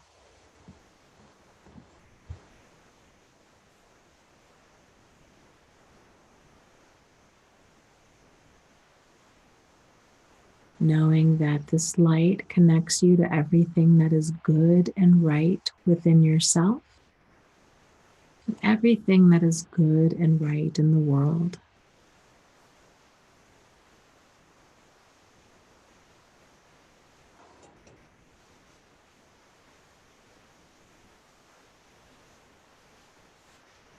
Seeing that light growing bigger and brighter as you are reconnecting to your inner self and reconnecting to the world around you.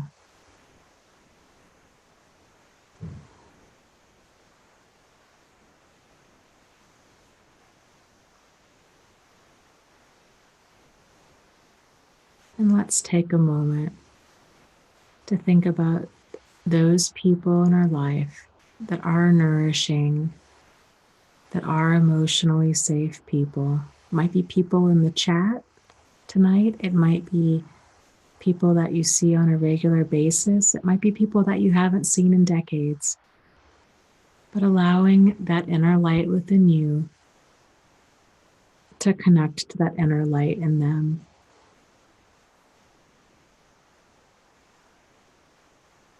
And thanking them, acknowledging them for their presence in your life, realizing that we are all traveling companions, connecting to everything that is good and right in the world.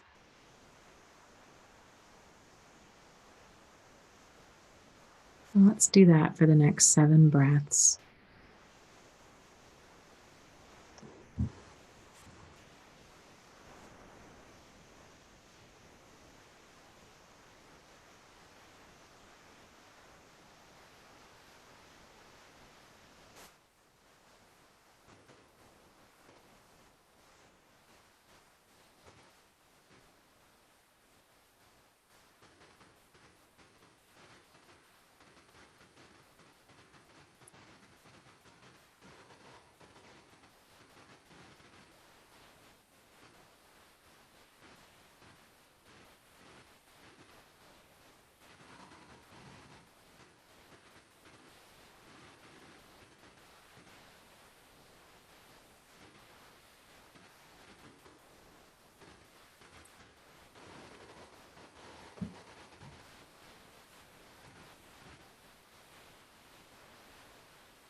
As you make your way back, taking the time to acknowledge yourself, acknowledging that light within you, realizing that it's always there, acknowledging all of the growth that you've done, all of the strength that you truly do have, and how far you've come. Taking the time to give yourself a big, energetic hug.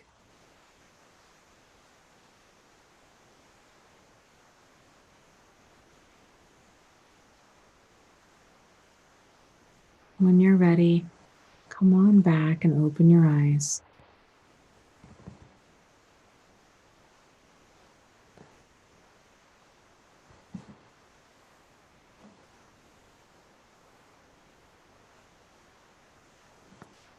So thank you. Thank you, Missouri Cowboy, for the live stream donation. He says, Dana, thank you for sharing your knowledge that we may learn discernment. Well, thank you for such a beautiful comment. And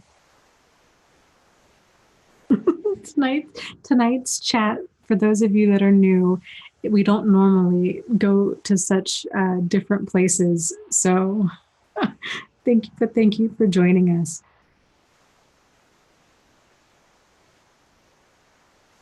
And you guys have a wonderful evening and have a wonderful week. And I will be back not next week, but the week after. So I will see you then. So everybody take care so much. I will be thinking about you. And as always, lots of love to you guys. You are not alone and you are not crazy. And you really can move forward and heal from this. So take care and have a great week. Okay. Good night.